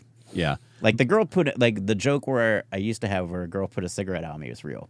Oh she my was like, God. Because I guess she was being harassed that night, like by other guys. And so I was just walking up like, hey, how's it going? She's like, get the fuck away from me. It's like she was like already like, whoa. She was already in like, I am not okay mode. And then I came back like, maybe I just did something wrong. I go, and she, and I was like, oh. Like she flicked it at you or she pushed it on you? Pushed me on me. Holy shit. I was like, cool. And I was like, message received. I will move on. What is that moment like when you are walking away from that situation and you just got burned on the forehead, I'm assuming? Yes. So, dear God. I was like holding the Corona like this. I was like, "Ooh, it's hot out there," because my friends are all laughing. My friends think it's hilarious because we're all drunk and young. Yeah. But it was one of those things of because I was so bullied in school, like I feel like my biggest petrified fears are like public humiliation. So I really those hit me harder than anything else. So that's why when I bomb or I get thrown off track, like that's where my panic comes from, is that public humiliation. Like, oh no, I'm gonna fuck up and embarrass myself, and it's like I don't relax and let myself be embarrassed. And so it's like I need to. That's the thing I want to try to work on, is just to be a little more lax. But in that moment, that was embarrassment, right? Yes, that was super embarrassment. Yeah. But I was also kind of tipsy and stuff, so it's like I didn't know. Yeah. And you don't, when you're young and dumb, you don't know. You can look back at your friends and be like, I can't believe that happened. Well, they were just like, they're like, dude, what the fuck? And I was like, did she? And I was like, she wasn't into it. Yeah. Well, I was like, I did, I wish, I knew what I know now back then, because I would have been so much happier. Like, I thank God for comedy, because it's like, it has exercised a lot of mental demons that I had in that time period that probably made me difficult to be friends with. Like if I could run into my best friends from that era again, I would absolutely apologize 110%.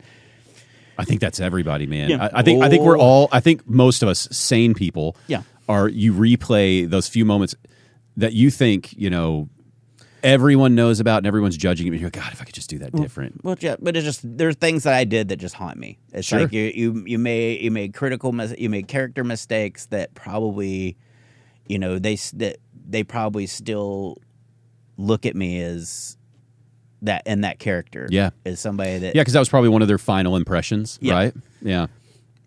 I think that's why. I try to do it myself. I'm still not great at it, obviously. Mm-hmm. I think with age it gets better, and you just hope it keeps improving. But that's why when you look at people now in the age of social media, where you had one of your worst moments live streamed, and you don't know anything about that person's day and what happened. I'm definitely guilty of being like, well, they shouldn't have done that. They're probably an asshole and blah, blah, blah, blah, blah. But you and I know we've both been in those situations. There just wasn't a camera there. Yeah. Where we were the asshole who did something. It's like, there was just something about that day and those events led you to make that. And a big chunk of it was just immaturity. Alcohol, and it made my friends laugh when we weren't in public. Yeah. And so it was like, oh, well, I can just say these things in public because I'm a wild card. Like I was literally, if I was any It's Always Sunny, I was Charlie. I was absolutely Charlie. And you don't think you're Charlie, mate. I thought, in the moment, like, I'm probably Dennis. Like, I'm probably,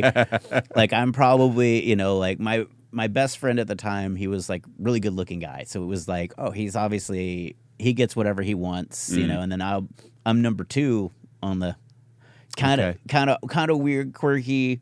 Right. And you find out later you're like 7. Like they were like homeless guy that just walked in the bar before you. Like, there was, the swagger, the ego you would have, that's something you think about, I think, as a man, like the way you thought you were good at hitting on women, and you weren't.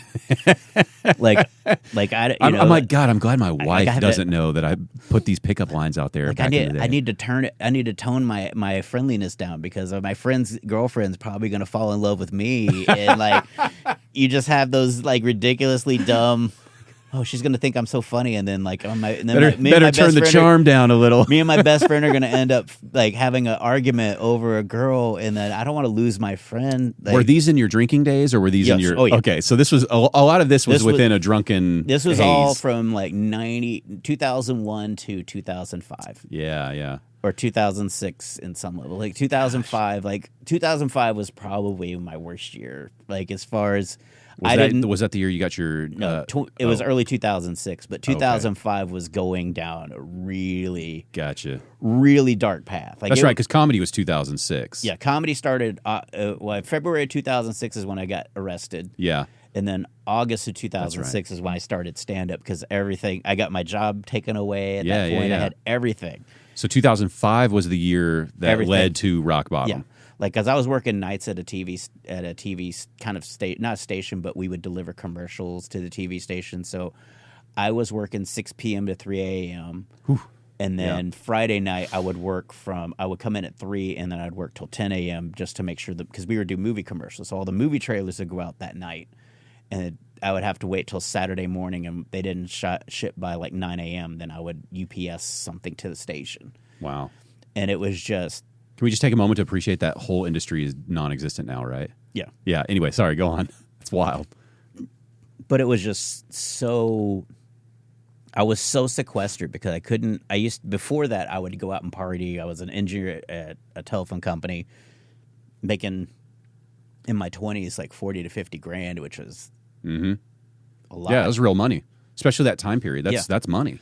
And so I was like, and I felt like I'm 23. I'm indispensable. Like my company, I know every in and out of that job. Like there's nothing, and I learned very quickly that if your company wants you gone, they can find a way.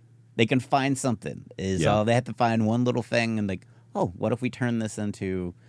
And I had never that was one of the more traumatic experiences of my life, was just being fired from a job that I was like, I'm just too good at this for them to even fathom, because there's nothing I can't do in this job role. Yeah. That this job, I can do things that no one else can.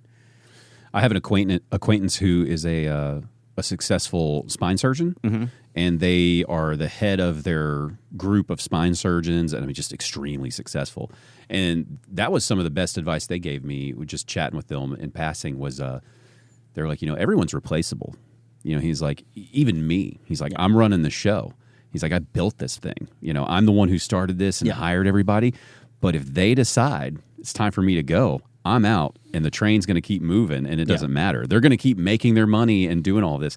And just seeing this this person rise to that rank, but be fully aware that if they were to mess up to a point, it doesn't matter. It doesn't matter what they built up to this point. It's like, ooh, that's really great advice to know that, it sounds depressing to go, everyone's replaceable, but it's more of just, hey, stay on top of your game. Make sure you're aware that things can go sideways. And that's what, like I said, another thing I tell, young comics or whatever you're working is like, they don't have to have you. They can always, like, they can go to other cities or anything like that. They don't have to. Them doing open mic at a club doesn't equate to, oh, well, then, clubs should always have open mics. In theory, yes, but is the cost outweighing the result, the good benefits? It's benefiting you, but if you don't buy a drink, if there's no money being made at this mic because it's just a day, that no one, because you have to have a bartender that wants to be there, one, to serve drinks. Got to have someone there to lock the doors when it's over. If those people don't, we got to at least have enough money to pay the people running it that night. But they also want to be there. They can, I don't want to go out on Tuesday. It's all an ecosystem, and you have to play your role. It's not beholden on everybody to run a show for you. Well, knowing that you've worked on both sides of that, and then you've just, as a comic, have worked so many of the open mics, what do you think is one of the differentiating factors of a thriving open mic that people are wanting to go to, that the venue's happy they're putting it on? What has been You don't have to name specific places, but what in your mind, or what have you noticed is the balance that makes that open mic beneficial for everyone? So some mics is if it's pay to go in, I think that makes the audience more invested, and so the audience, because they had to pay an admission, a couple of I know one club does that for sure. And so they charge half price for open mic, and it's like, but it makes a difference because those people paid money, so they're not on there just. It's a commitment. Yeah, they actually are attentive. Say for others, I think it's just a community and the reputation of that mic, and I would say some clubs, because I'll use DCC as an example, is because they have improv going on and they have other things going on, and they're in an area with foot traffic. Well, and they're one of the few that have a successful bar area where people might just be in there getting drinks and not be watching a show at all, right? Correct. Yeah. But it's the foot traffic of Deep Ellum combined with the fact that you have a choice of you can go watch improv for free, watch these guys play improv games, or you can watch stand-up. Or you could do one and then go move over to the other after after a few rounds of improv. And I think just that ability of just having one foot traffic and the Deep Ellum has, being one of the few things going on a Wednesday. Yeah. That it's just, and it's something not live music or just blaring techno music. I think you get a little bit of outside audience, but you also have some organically grown audience of people that are coming to see a coworker that's doing it for the first time. You got some of those first timers or somebody, some comics that are people want to do comedy and they're just kind of feeling it out, delaying their debut by watching people swim, see if they can jump in the water. Mm-hmm. I mean, at the club level open mic, let's say, should there be an amount of, how do you know how to describe it? Maybe gatekeeping where, because there's people who, even though it's an open mic and everyone's beginning and everyone's trying, but if you are a club, like for instance, a club who's charging for an open mic, do you then go, okay, but now because we're charging and we have an audience, there is a standard for this open mic? Oh, yeah. That open Backdoor does have. Oh, is it Backdoor? Okay. Yeah, Backdoor used to always. Oh, that's right. I've paid to go to that open mic. And so it's already got standards of being clean, 3 minutes, and we're moving on. Yeah, but I mean, in that instance, are you getting?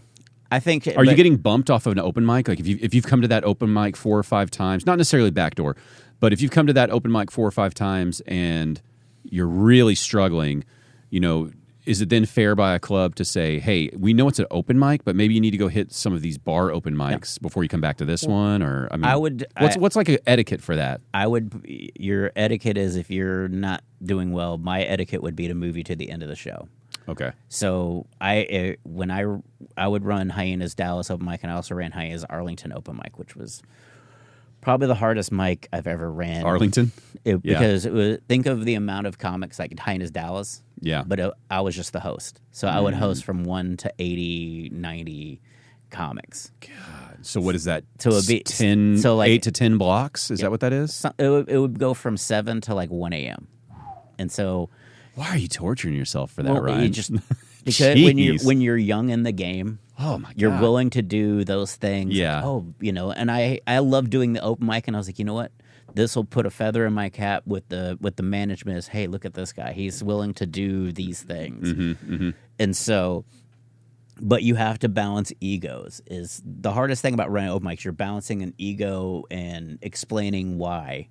And so I used to, when I had kind of perfected Dallas because we had the blocks, and it's like, well, why can't I be in the second block? I was like, well, second block is mostly reserved for comics that are working in the scene, and so I have to, as a representative for this club, I have to make sure these guys get time with an audience so that they can get better, so that when they do work with us or another club again, they have good material. So I reserve the second block mostly for them.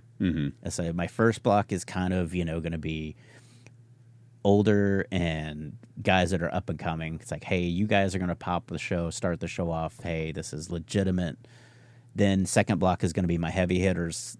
So it's like, okay, we got to stay. These guys are just killing it. And then starting with third block as we start to taper off into the guys that are almost, kind of on the cusp of working, but haven't figured it out yet. And then we just slowly drift into the people that I've never done this before. And, I just want to talk about masturbating for 10 minutes. Let me ask you this. Why is that so many people's go-to beginning material? It is just, I never thought it would be such a phenomenon. That's just the go-to for so many brand new people. It's, to me, like I tell people with starting out, for me it was, as a person being bullied, this is my moment to be the cool guy. I now have a mic. I have everybody's attention. This is the time for me to show them how cool I am. But the problem is I'm not comfortable enough being who I am. I'm just going to do what I believe is the cool person thing to do. And that's where I think a lot of people struggle, is they have this false bravado of, yeah, I'm the cool guy now. Look how cool I am.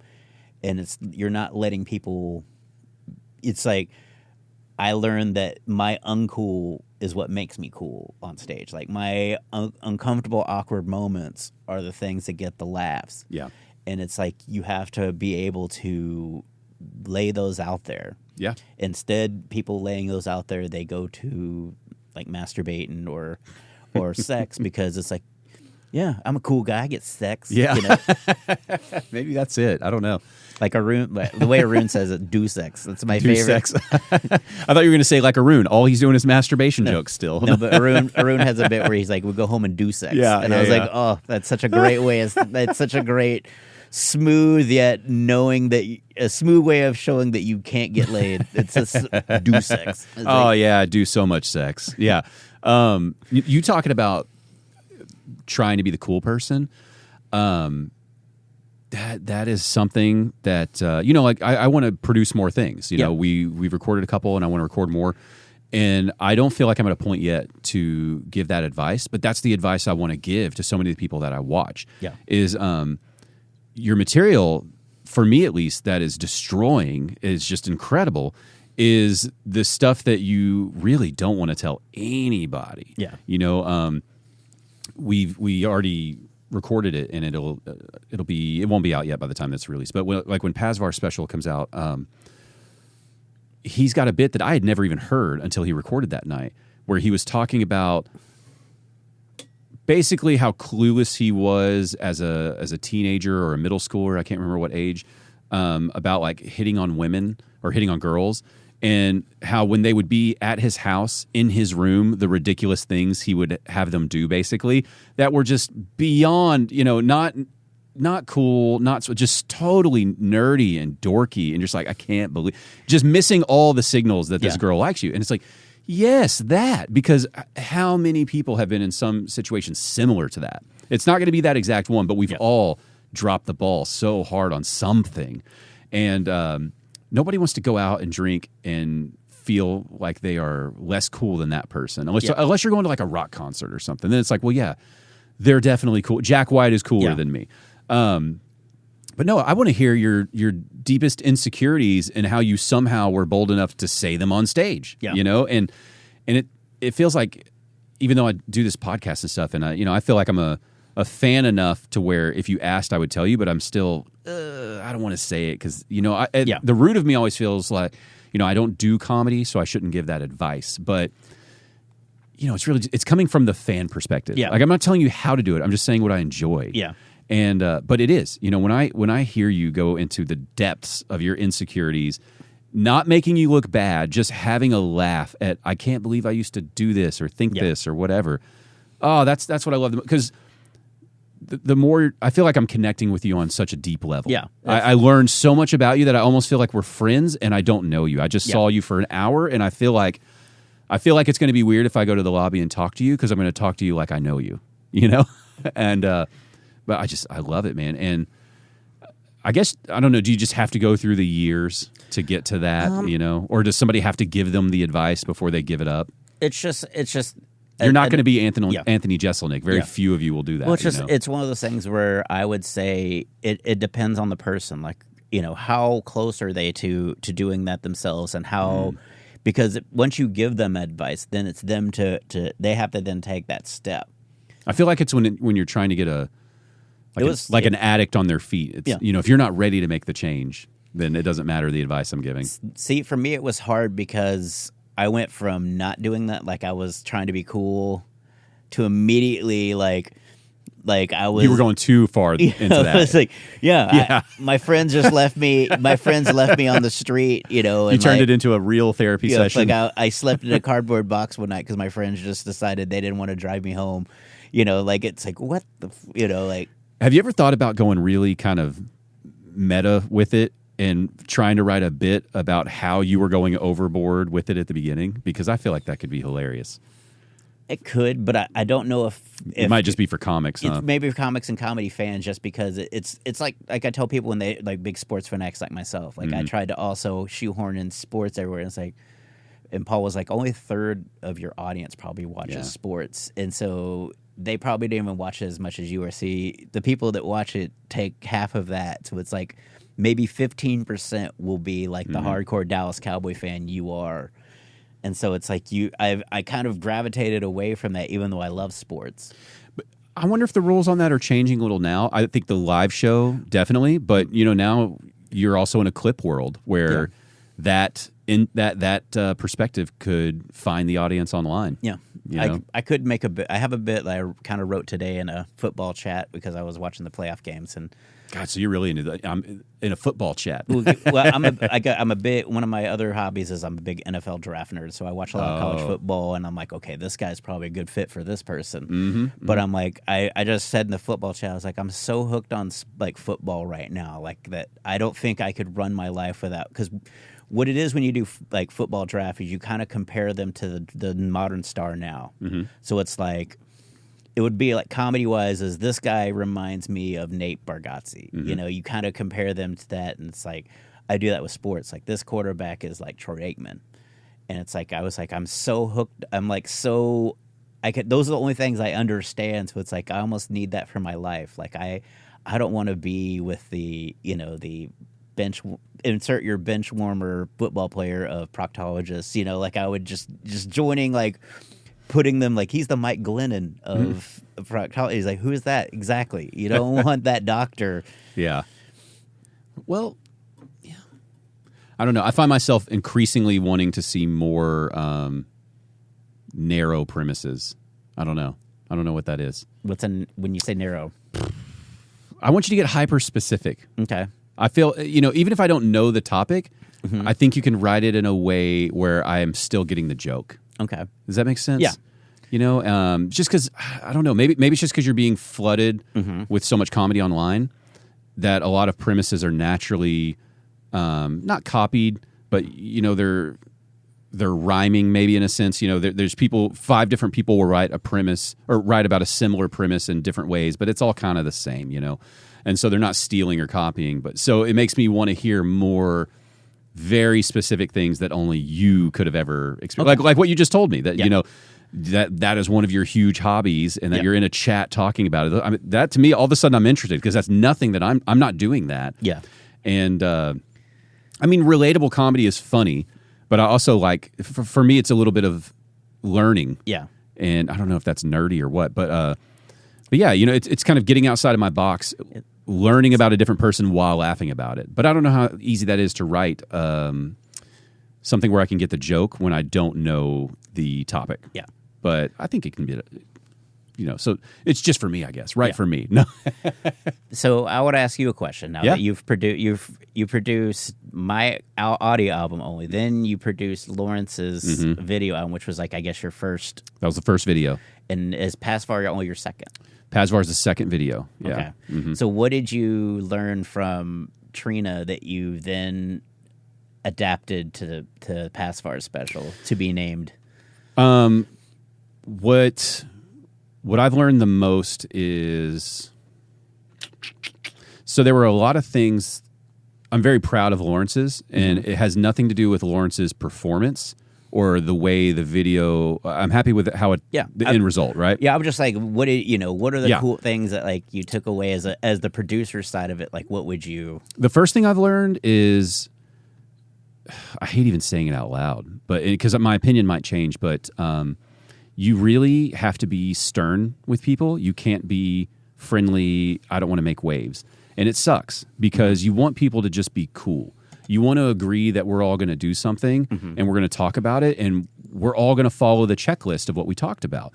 And with Lawrence's, there were a lot of things that were either, with the crew that I'd worked with, there were a lot of things that either forgot to get done, maybe blatantly didn't want to do.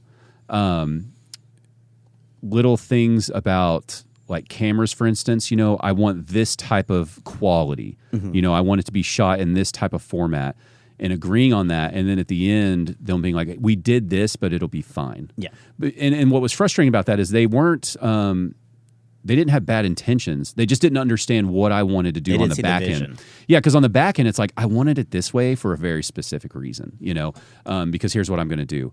And I didn't have enough kind of, I don't know if it was confidence or if I just didn't want to ruffle feathers, you know? Well, like I say, it's hard because if you've never done it before, you don't know if these guys are then going to be like, okay, well, we won't do it. And right. Now you're really hosed. Yeah, 100%. And so it was things like that. And the other thing was just kind of prep. Like, I don't know that I'll film many more of these in a club unless the comic I'm working with insists on a club, because I just need to control the environment, you know? So the one we did with Pazvar, we're able to get in there earlier in the day. You know, this place was basically a shell, and I mean, it's a nice theater, but what it was versus what we did is totally different. So if you go to the venue that he recorded at, it's going to look nothing like it looks in a special, because, you know, we ran up 10-foot tall, 30-foot wide curtains because they have a white wall that they like to put a projector screen on. Instead, I wanted to run up black curtains, put lighting on. So I did the curtains, the lighting, all this special side lighting, because I found out after working in the club with Lawrence, the club lighting works really well for your live show, but it doesn't work well for those cameras. And I don't have the authority to come in there and start messing with your setup at the club, you know? Whereas this venue we chose for Pazvars, we were able to talk to the venue and go, we want to do this. They're like, yeah, that's no problem. Come on in and set it up. It's fine. It's your space. Yeah.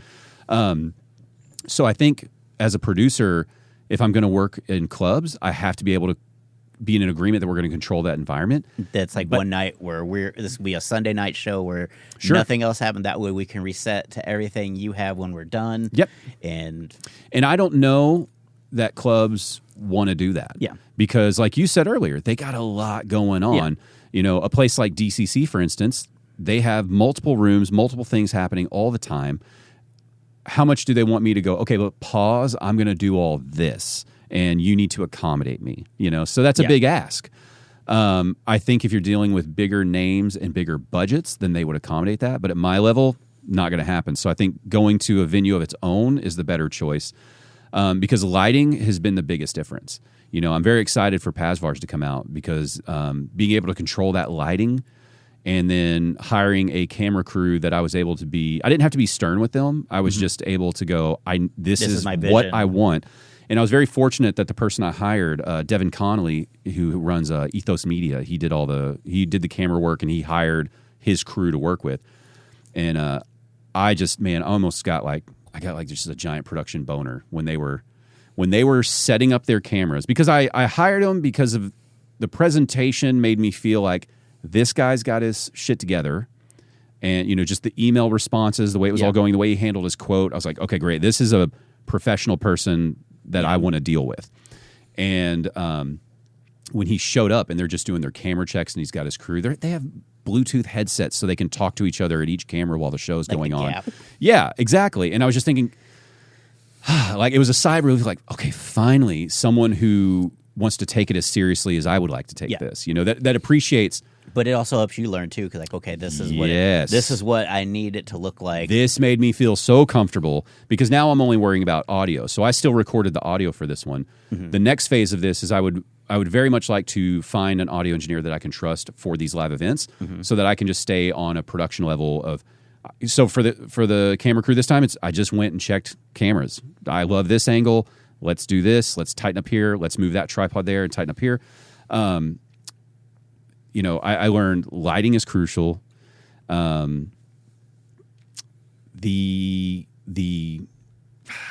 I don't know how to say it. No one cares about it, more than you other than the performer. Yeah. Right? And the performer cares about it more than I do. But they don't know what's going on. Like Lawrence really doesn't know what I'm doing. Pazvar really doesn't know what I'm doing over there. They're just hoping like, hey, I told all my friends that I'm doing this thing. I really hope it's good. And that's where I think being stern with the people you're going to work with matters at this point, because I don't think they truly appreciate that pressure, that this person's been working on this for at least a year, if not more. And I'm saying, let me take care of it and put it out to the world. And here I hired, did I just hire some bozos who are going to, drop the ball? And then I have to take responsibility for them dropping the ball. So it's kind of just being not going like, yeah, no, I think that'll work. Just going, well, if you can't do that, you're probably just not a good fit for this project. Because I'd talked to probably 4 other film crews, on the phone to kind of tell them what we were doing, and they just were not getting it. They kept trying to tell me what they were going to do rather than what I wanted to do.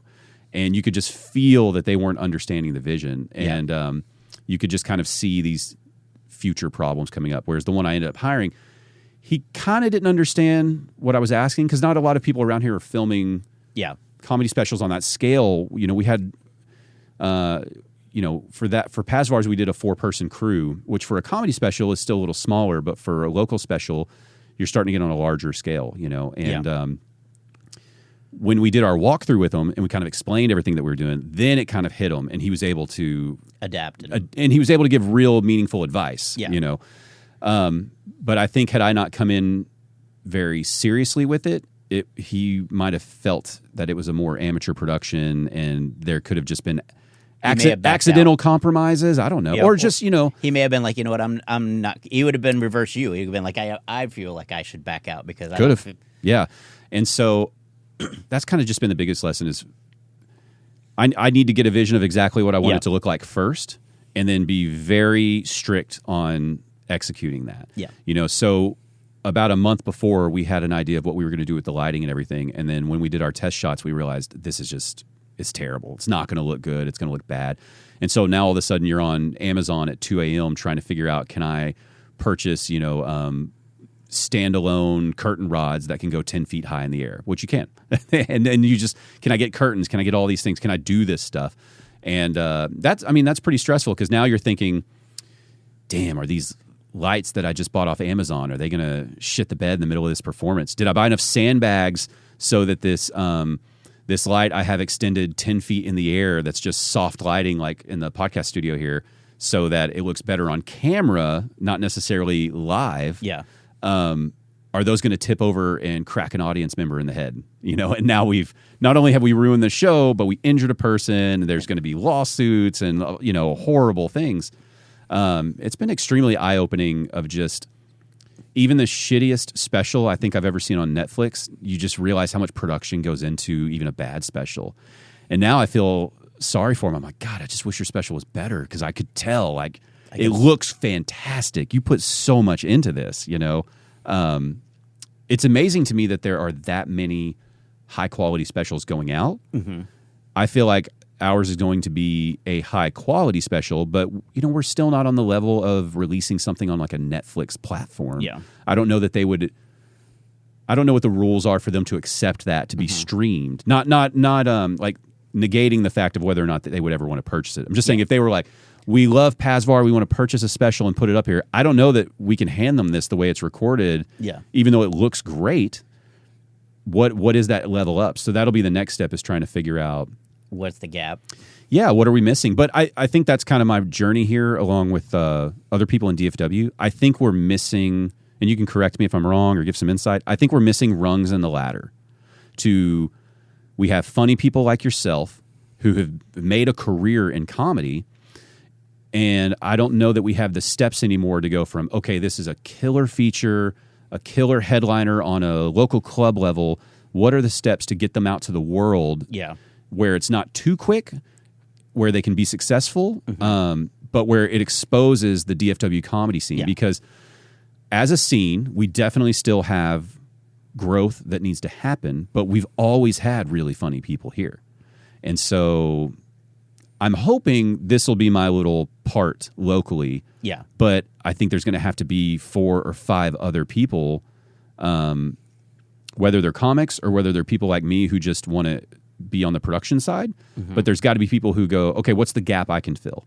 Yeah. You know, I can be the person who becomes maybe like an agent or something for these comics to get them booked in these other areas. So it's not just you guys in a free for all on your own. Yeah.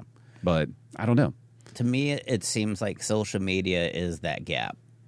And I think it's somehow, if you can capture, like, it's almost like open mic. You have to be consistent on there as well. And if you can somehow niche capture that way, you have the audience, because you have to have the audience to go out of the local, to get out, to be a headliner outside of the local scene. Is I have to, if I go to Little Rock as a headliner, how is the people of Little Rock going to know to come see my show? And so that's what I think social media kind of gives you, that little bit of a, hey, I'm based in Dallas, but you know, you guys can be fans from me all over, and if enough of you, you know, will come, I can come to Little Rock on a Sunday.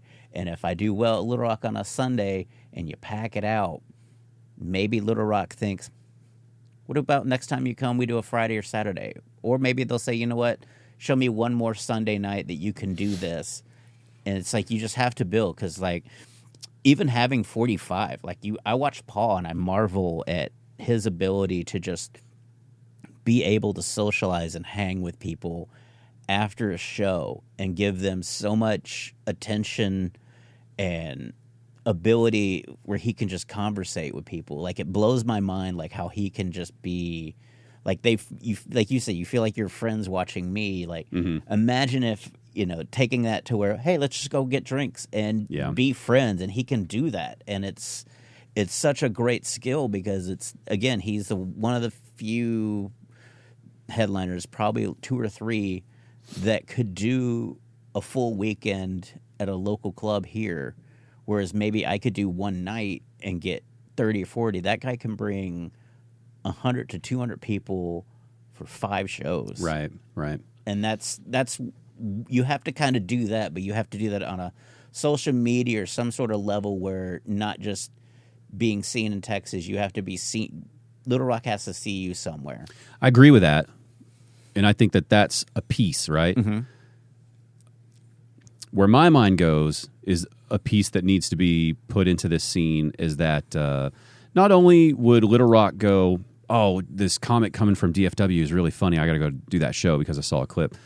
I don't know how much of that, you can do it with just cell phone recordings, and you can do it with your own things, but I think creating a production company where people go, look what's going on down there in DFW. We should go check out that scene, in addition to, oh, no, they came out of that DFW scene. Have you seen what they've been doing down there?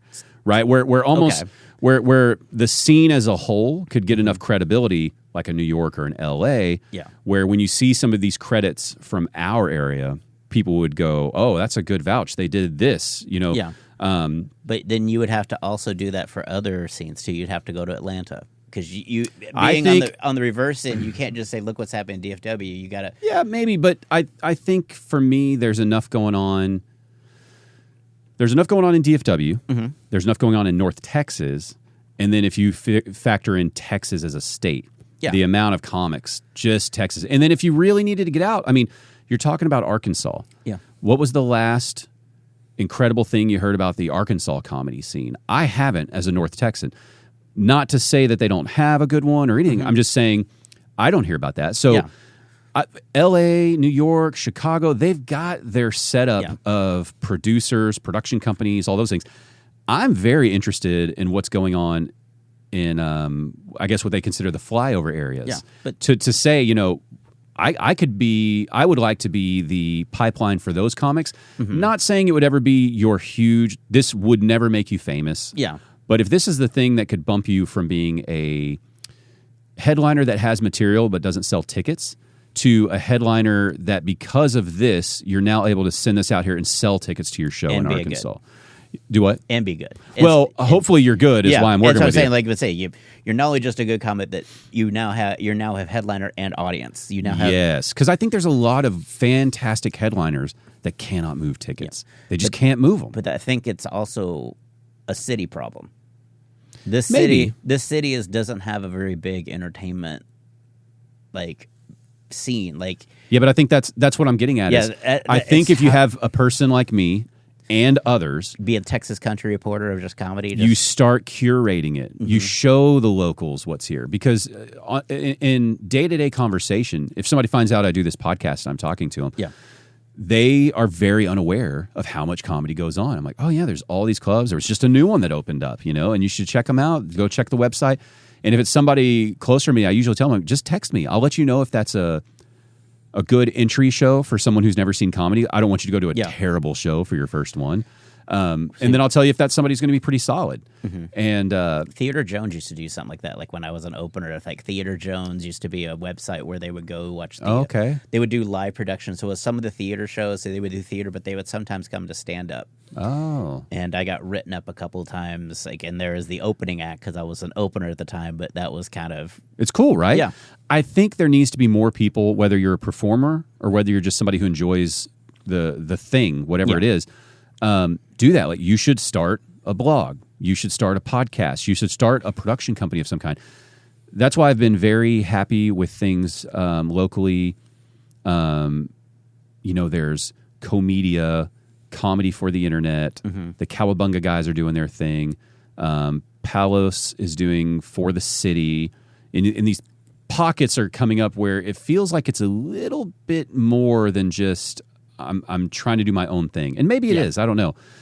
But I do think comics need things like Comedia. Maybe they're not the right fit for you, but that's why we need 2 or 3 more with kind of different flavors. Yeah. And then I think the comics can start finding their lanes of, okay, I can get my headshots or whatever through this person. I can book my shows through these people who kind of get my style. I might get lucky enough to get a write-up from this person. And then if I can reach this rung, maybe I can work with Travis on recording a project, or maybe there's somebody else who starts producing specials around here and they can work with them because it's just a better fit or whatever. I think getting those things in place would start educating the local audience that things are going to happen more often. And then maybe a sense of pride about that comedy scene, and it just kind of starts growing. Because I think what LA and New York have that we don't is they just have a well-known, established history of stand-up, but really good stand-up. Yeah. I don't think we have an established history of really good stand-up, even though we have a lot of good stand-ups. Yeah. And so I think I can play a small part in kind of, creating a channel that showcases what I at least think is good. But I think it's going to take, 3 or 4 other versions, doing something that they feel. Maybe they look at mine and go, he does this okay, but he's missing this. It's like, great, go do that. Cover that too, so that it can all start kind of getting shown a little more. But I don't know. It could be a total waste of time. It's like, I look at the city and I'm like, we're so big. Like, how is comedy? I think we're 8 million is the DFW area now. But it's like, it's not something like the amount of people that I see. They're like, this is my first comedy show. And it's like, we've been here. Hyenas Dallas has been there since 2008. Hyenas Fort Worth has been there since 2004. Improv has been in its current location since the late the 90s. It's like, how do you not see that and just try it one night? How can I get more people that are driving by comedy clubs to not just drive by, but just stop?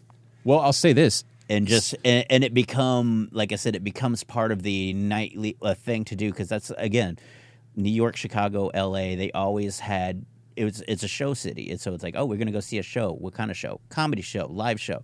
It doesn't seem to be the thing here. Like, it's only like the elite go to see like the, at Fair Park, whatever theater place put in there, or at AT&T, or at Bass Hall in Fort Worth. Here's what I'll say without naming any specifics, right? My opinion from just attending these clubs. I think you have a few issues. I think there are some spots where the night ends up becoming so expensive because of fees and add-ons and whatever, that it's not worth the time for the average person unless it's a huge successful name, right? They're not going to take a chance on someone when when the ticket is, let's say, I don't know, $25, but there's a service fee when you buy it online. And then when you're there in person and you get your check, there's another service fee. So all of a sudden, checking out a local show turned into a $100 night real fast. Yeah. You know, once you factor in a 2-item minimum and those things. If you do that and the comics on stage are incredible and they're local, I don't think you're going to bat an eye. I think it's fine. But I think a lot of times people are putting on shows at these places where they're giving people opportunities, which you should do, but the people taking those opportunities maybe aren't appreciating that this is a moment where you need to really step it up because this person tonight is spending a lot more money than the person at that open mic that you were at. So it's kind of a mutual thing there where I think if a club is going to establish a certain price value, making sure that that value is achieved on the comedy side. Yeah. And some do it, some don't. But I do see ones that struggle. I think that's a problem is people are just like, that was really expensive and it wasn't that good. Yeah. And that's very show to show, right? That's the other downside of the social media thing is that you come for the clip. Yes. And I think some of these comics not realizing that if they saw that clip, you better have, you know, if you showed them 2 minutes, you better have 15 that's really good in addition to that, not just your best one. The other thing is some of the clubs, there's just a vibe where they just feel like they don't care. Yeah. They just don't care. And as a guest, you pick up on that. You know, the door person doesn't seem excited. The bartender or the server, everybody feels like they're bothered to be there. And that could be a culture of the venue. It could just be a couple of bad employees. I don't know. And I think it's going to take a shift of kind of everything, including myself, continuously just going, okay, this year, what are we going to improve? What are we going to level up on a little bit more so that when this comedy person comes out, or when this person comes out for the first time to watch comedy, that they think, whoa, that was an incredible experience, you know? You've been in the scene long enough. You know who does it extremely well, and you know who struggles. And you know that if somebody had their first comedy experience at certain places, they're going to go, I don't think I'm going to go back to do. I'm not going to see this anymore. Whereas if they went to another place, they'd be like, I can't believe I've never seen this before. How did I not know this was here? I think that's a big problem. I think we have a problem sometimes of execution. Yeah. So I think if, as a whole, clubs in our area could find a way to consistently execute, that would be a huge thing for the growth of the scene as a whole. And then I think these clubs aren't, you know, it's almost like you need there should be like the meeting of the clubs like twice a year.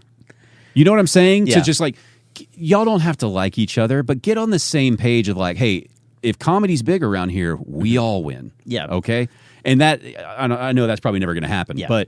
but you would think a few of them could kind of get together and just go, here's how we beef up the scene. How does Backdoor work in a way that helps DCC, that works in a way that helps Hyenas, that works in a way that helps Improv, blah, blah, blah. You know, you don't have to compete. There's 8 million people, and you've all got a couple hundred seats. Now, the only thing you do have to compete with at comedy clubs is the headliners. So usually those are once a year at one club. Yeah, but we're in a golden age. Yeah, but that's what I'm saying. Is they have contract. That's Sure. That's a different animal because it's Of course. contracted. But you and I both know there's new headliners every year. Yeah. That for different stages, you know what I Yeah. mean? And some headliners are going to excel at the Improv. Some headliners are going to excel at DCC, right? It just the style, the crowds, Yeah. it's all a little It's the vibe. different. Yeah, and so it seems like there's a way, but I know that's like living in some absurd utopia Yeah. comedy thing. I understand, but I think with the amount of clubs we have now, especially with a new one opening, I think over the next couple of years we're going to see, you know, a club or two disappear because they're just not doing it right. Well, it's there will be a culling. Like I was telling people like I feel What are we up to now? 11 or 12 clubs? 9, I believe, 9 or 10, if you count. So Let's go through them. we'll start in north. So Plano, or Mic Drop? Mic Drop Plano, Yeah. Comedy Arena, Yes. Backdoor. Then we come down and we have Dallas Comedy Club. We have Addison Improv, Arlington Improv, Dallas Hyenas, Fort Worth Hyenas, Punchline, and Big Laugh. Big Laughs. Yeah. So we're up to 10. Yeah, 10. Not including other TKs is also kind of in that mix. Yeah, kind of. We don't know. So that would be 11. Yeah. And then if you wanted to throw in some of the venues that I don't know how established they are, like out in Rockwall and those areas. But if we're talking just kind of Dallas proper, so we're talking anywhere from like 9 to 11, depending on how you're counting it, right? Yeah. So, yeah, I think some are about to fall off just because of those things where you just go, do you care anymore? Like, do you like doing this? Well, it's one of those things, too, of like, it's just, if you're not getting full audience when there was only two, or basically 4 total, but 2 clubs, basically, when like, it was Hyenas and Improv. So you had 4 clubs. And so your talent you had to be more talent to break in because it was less opportunities, so more competition. So you had to be on your game to get one of these, to get these 2 clubs, because if you weren't, there's 300 people fighting for four clubs. Mm-hmm. Now with all the clubs, and then the places like Sharks and things like that they also offer a place that offers comics a way, of stage time that wasn't there when I started. So it's like you could call Sharks a comedy club, and that's like, yeah, I don't really understand what that situation is yet. Is that Noah Shark? Yes, okay. Noah. He's a good guy, and he does. So is it a venue, or is it a place that lets him do comedy? It's a place that lets him do comedy. So it's Gotcha. Frankie's, but it's downtown, and so he turns that into like a comedy Sharks club. Comedy Club. Yes. Okay. Not hating on it, just I didn't understand how it was executed. Yeah, because from what I've seen, it's been running for a while, right? Yeah, it's been running for a few years, and it's built. It's got their own group of comics. Yeah, Hyenas has its own group of comics, Improv, and Backdoor, and so that's why I tell people is like, if that's one thing I notice is going to so many open mics is I only see certain comics at certain comedy club mics, and so it's like I want you guys to kind of mix. I was like, Fort Worth guys, come out here to DCC. Yeah. Do some shows. DCC guys, come out here to Fort Worth and do some of their bar shows. Just kind of. What I hear is they're like, you get real defensive. That you think that they don't want you, so you're like, oh, fuck that place. They only have these types of comics and blah, blah. And it's like, no, don't do that. Yeah, it's not like that. You're getting in your own head. Well, it's the same thing as me as admitting I'm the worst. When I was admitting the worst comic, I could have been like, you know what, I don't have to come out here, and I'll just do. No, I was like, no, I'm going to do everything I can, and it's always been that way. Like I love the work, and so I'm going to work everywhere they'll let me do work as much as I can. As a 49-year-old man, I was like, yeah, are there nights where I'm like, you know what, I go up the third and I'm out 100% because I'm 49. I've been in your shoes where I've come before the mic opens and I've stayed until the bar shuts down. I have done that time. It was great, don't get me wrong, but it's not my time anymore. Like I have a job in the morning. I have things that I need to do. I need to, wind down so that I'm not going to bed at 3 and getting up at 8. Yeah. It was also a different animal because I worked 10:30 to 7. So it was ideal for drinking because I didn't have to get up at 7 or 8. I could get up at 9:30. Yeah, I get you. I don't know. I say all that. I'm very excited about our scene. Oh yeah. That's why I want to, do more of them. I will put this scene against any city not named New York or LA at any point in time. And like I said, I believe in our talent top to bottom. Sure. Like, are you gonna have little family gripes of how the new guys just too hot to trot? Like they just think they're just gonna take over the scene. These guys don't know, but it's like you also have to say, well, but comedy is different than when I started. Like, and I've been lucky enough to kind of adapt as it's gone along because I could easily have just been somebody that was funny in 2009 and 2010 and just let and then those same jokes just start to get stale. Yeah. And like I said, it's easy for anybody. It's easy when you're living in this world if you don't have any outside world in it. So if you're just doing comedy and then going home and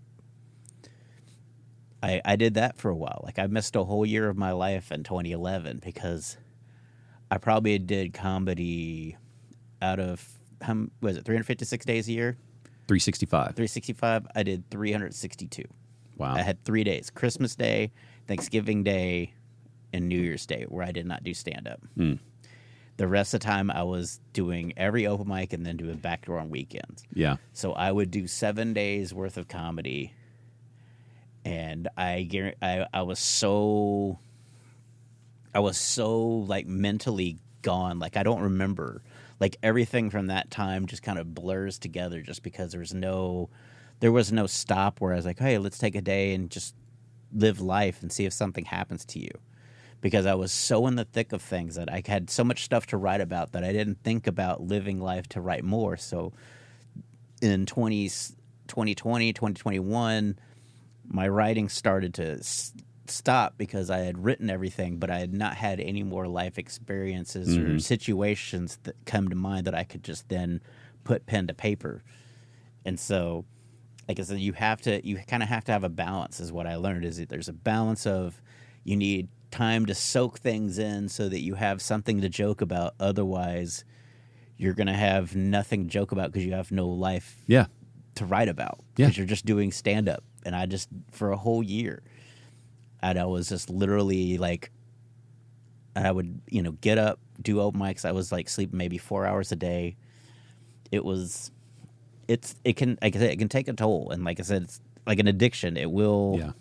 Well, the same thing, one of my least favorite premises is any type of airport material. But that's why it happens so much, is because you hit that certain level of comedy where you're flying all the time. Yeah. And that's a big part of, now it's a career, you quit your job, you're flying, and these are your observations now because you're here all the time. But it's like, please fight the urge. I actually flew for the first time, like almost in 20 years. Whoa. In October for Fort Wayne, when I did a comedy club in Fort Wayne. Yeah. Which was awesome. Like now I got 30 minutes of airport material. Well, I just was in there, and I'm like, first of all, I'm freaking out because like I haven't flown since the whole TSA bag check. Like I don't know. Oh yeah, so you don't know the process anymore. I didn't know the process, so I was freaking out about that. Like freaking out, making sure I get my car, get everything there on time. And so I learned valuably that next time I fly, on the way back, I put my tripods in my bag, my carry-on bag, and I was like, "Oh, no big deal." Uh-oh. And then it was a conversation. What's this? Oh, it's a tripod. But it was a little bit of a delay, and thank God it was at the Fort Wayne Airport, not DFW. Fort Wayne Airport is 10 terminals, and that was it. It was just 10. I was like, man, this is the easiest airport ever. But I went to DFW, and I was like, oh my God, yeah, it's beat down. It's like, well, you just don't know where do I pick up my bags? Like, there's like 5 baggage claims I've seen. And they always told, okay, well, it's this one. You fly American, so it's this one. But it was pretty fun experience. Like I enjoyed Fort Wayne. It was great time. Like I worked with Gabriel Rutledge. He was real fun, and we stayed in like the nicest hotel in Fort Wayne. There you go. I didn't know that handicap parking had meters because I parked at a metered spot and it was a handicapped only, and so I got that's weird. I had a $120 ticket because nice. I was like, you're telling me that handicapped people have to pay? Yeah, something feels off here. You should just have the fucking handicap spot with no meter, and it should just say handicapped on the road. They just painted the fucking meter stick blue, and it's like, I don't know if that means it's only handicapped or I haven't. Yeah, or if you are handicapped, this will work. It's both. It's like if you are handicapped and you need to park, here's where Well, now you know. I didn't know Indiana was doing stuff like that. That's interesting. Oh yeah, and I ended up getting to drive to Notre Dame, which is where I dreamed of going to college as a kid. It was pretty cool. Yeah, a little sightseeing journey. Well, what are the goals for 2026 then? 2026, like I said, was kind of I'm going to become a headliner. Another new 45. Aren't you already a headliner? Kind of but I want to be like I want to be a headliner that I think like I could be better at this. Okay, it's like I want to, and then we'll think about filming a special because like I said I saw Pasfar, Seth, Parker all have done specials, and I'm like, what in there Seth intimated me, he's like, when are you going to record your special?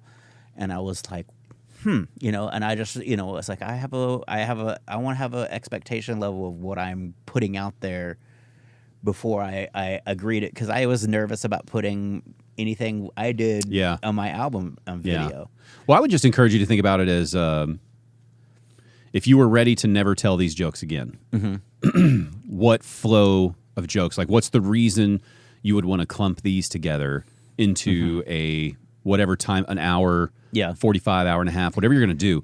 Just think to yourself, okay, forget the club, forget the setting of the live show. Yeah. What is it about this material, for whatever reason? It can be a small reason, it can be a big reason, but there's a through line that this all goes together, right? Yeah. And then start, out of all the material you just showed me, it's like, which of those go together the best? And if you like just doing random like joke after joke after joke, that's fine. But like even those, like what about these kind of, is there any kind of little through point?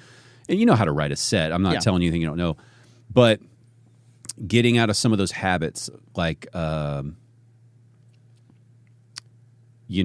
you're on a live show, y'all might have some of those moments where you're kind of like warming up the crowd for your set before you get into that material. You may not, that's not going to work for your recording unless you plan on cutting things out, but then there's issues with editing. Yeah. So thinking about like, what's the chunk? And how do you just dynamo it? Which is just repetition, Now you're going to be, the only reason you'd be working on any new material now would be so that when this is released, you have new material, so that if somebody comes and watches you, they're not watching that same material again. But yeah, thinking of it as a person watching it at home, not a person watching it as a club, even though you're going to perform it in a live setting, it's just kind of a weird gear to switch into, But you have that experience now from doing the live album. Like you see the differences of what makes a really great club performance versus what makes something good to listen to or watch. Yeah. There's just a little difference, and it's hard to describe. But yeah, I think you got enough material. All you got to do is figure out what are the pieces you want to put together. Yeah, it's that. And, and what is like Ryan Perrio's debut special, like how are you wanting to showcase yourself? Yeah, and I'm also a hoarder, so I just love hoarding material. So it's like also, that's my other crutch, is that I love, like, I could never imagine myself never wanting to do Chuck E. Cheese. Like it's one of those things where I try to do different. But maybe you get lucky. I mean, there's guys like Burt Kreischer's who get to tell the same bit as much as they want, and people love hearing it. Yeah, and so you might get lucky enough to be in a lane like that. I do that, but it's also, like I said, I love being able to, like, I could do Chuck E. Cheese as an opener, and then it's one of those things where I'm not beholden to do any joke in any one spot in my set. Yeah, just because I have it to where I can adapt, and because you're still thinking about it as I am a great live performer to audiences that don't know me. True, but it's also one of those things where if I'm videoing it, I can also be like, okay, I can do a test phase of this is what I want to do. But it's like I don't have to do like, okay, well, if I do this joke, then I have to do Chuck E. Cheese next. It's like... Yeah, I get what you're saying. You're saying you could still go in there with a blueprint. Yes. And adjust. You can do that. The only fear I would have is that when it's done, you'd be like, I wish I would have done it this way. But you always would do that. I feel like... Yeah, but just more so. Yeah. Just more so. Yeah. But no, you can do it. As long as you're going to be happy at the end of it, then that's the way you need to do it. But it's one of those things, too, of where it's like, I don't have any more love for one bit than I do another. But so I don't have to feel like, oh, if I miss or if I forget one, it's like, oh, well, that's just a joke that. Then maybe you don't need to do a special. Maybe you need to do several, 15 minutes. Yeah. Where you record a whole show, but you're releasing 15 minutes separately whenever you feel like it. That way you don't have to think about a whole set. Maybe you're just thinking about getting your full bit. Because how long is your Chuck E. Cheese?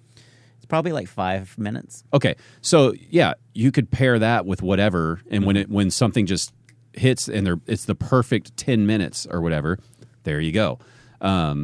Maybe you don't have to think about it as a long form thing. Yeah. But my fear is that you guys like yourself, how you've been doing it, it's 20 years this year, right? 20 years and no, 20. Oh, yeah, it would be 20 years this year. It would be 20 years this year. So my fear is you're going to hit a 20-year mark, and then, you're not putting this out to the rest of the world, and it's either going to get not forgotten. Well, yeah, I mean, it'll be forgotten if it's never recorded. Like the end. It's like the end of the movie. By the time you record it, maybe those punches aren't hitting as hard. You know what I mean? Like Scott Crisp has his great Forrest Gump closer. Will we reach a time where people aren't watching Forrest Gump as much and the reference doesn't hit? Oh, yeah. 100%. So, like, Scott, get your Forrest Gump thing on there with somebody ASAP, so it's preserved in its glory rather than like, here's an old one I've been doing. Yeah. I think that's my fear, is that some of these great jokes and bits, even if you do record it, it'll be like too late. You'll never have captured how good it was. Yeah. Does that make sense? So it's like, what was the movie with Leonardo DiCaprio and Daniel Day-Lewis, where they're Gangs of New York? Yeah, at the end where it's the grave, and it's like perfectly grave, and then as it gets older, you just see the grave slowly disappear. Yeah, exactly. Because, 200 years from now, none of this is going to matter. Yeah. But at least get it out there in the time so it can be appreciated. Yeah, that's I think that's my fear of most of the DFW scene, is that the shelf life is expiring. In 20 years, how many great bits have you heard that are not being told anymore and no one's going to hear them? And they didn't record them, they didn't do anything with them. You've seen a lot of great bits come and go, and a lot of comics come and go.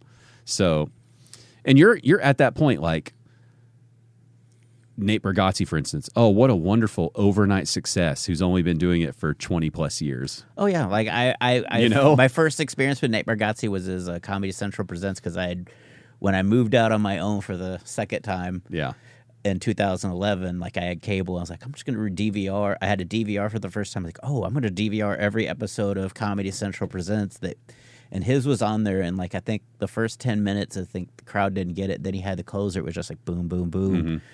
And I think that was when he, like, the first time I heard him do his Pluto bit, which was one of my faves, where he's like, I got, Pluto wasn't, they Neil deGrasse Tyson said Pluto's not a planet. And he's like, see, I'm 7th grade, like, I put a presentation of the planets and I forgot Pluto and I got a D. I should have got more than an A because I forgot Pluto. And it was such a great bit. It's like, fuck. Yeah. I don't know if I laugh at great bits or if I just say, fuck, how did I not think of that? Yeah. Well, see, now think of all your great bits. You got to get them out there somehow, man. You just got to pick a way that you like and then throw them out there. But listen, I think we've done enough time here, man. I appreciate you. We're not going to make the next time you're on the show that big of a gap. I really, okay. Yeah, you're one of my favorites, man. Anything you want to plug? This will be out this week. Don't have anything this week. I will be in DCC in February with Steve Furay. Okay, DCC February. All right. And what's the social media you like to use the most? I use Instagram the most. It's Perrio Dice now, because I was dumb. And I was driving one time and somebody hacked my friend, and she's like, hey, can you check out my store? And it was sending me codes, and I was driving, so I didn't look. And she's like, did it send you a code? And I was like, yeah. And then I realized it was an Instagram code for my login. And I was like,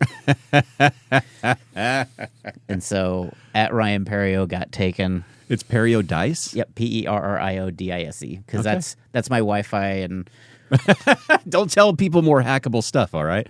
Anyway, dude, great having you on. I really appreciate it, man. Always. Thanks for having me. The I'm a Fan of podcast, music, comedy, and more.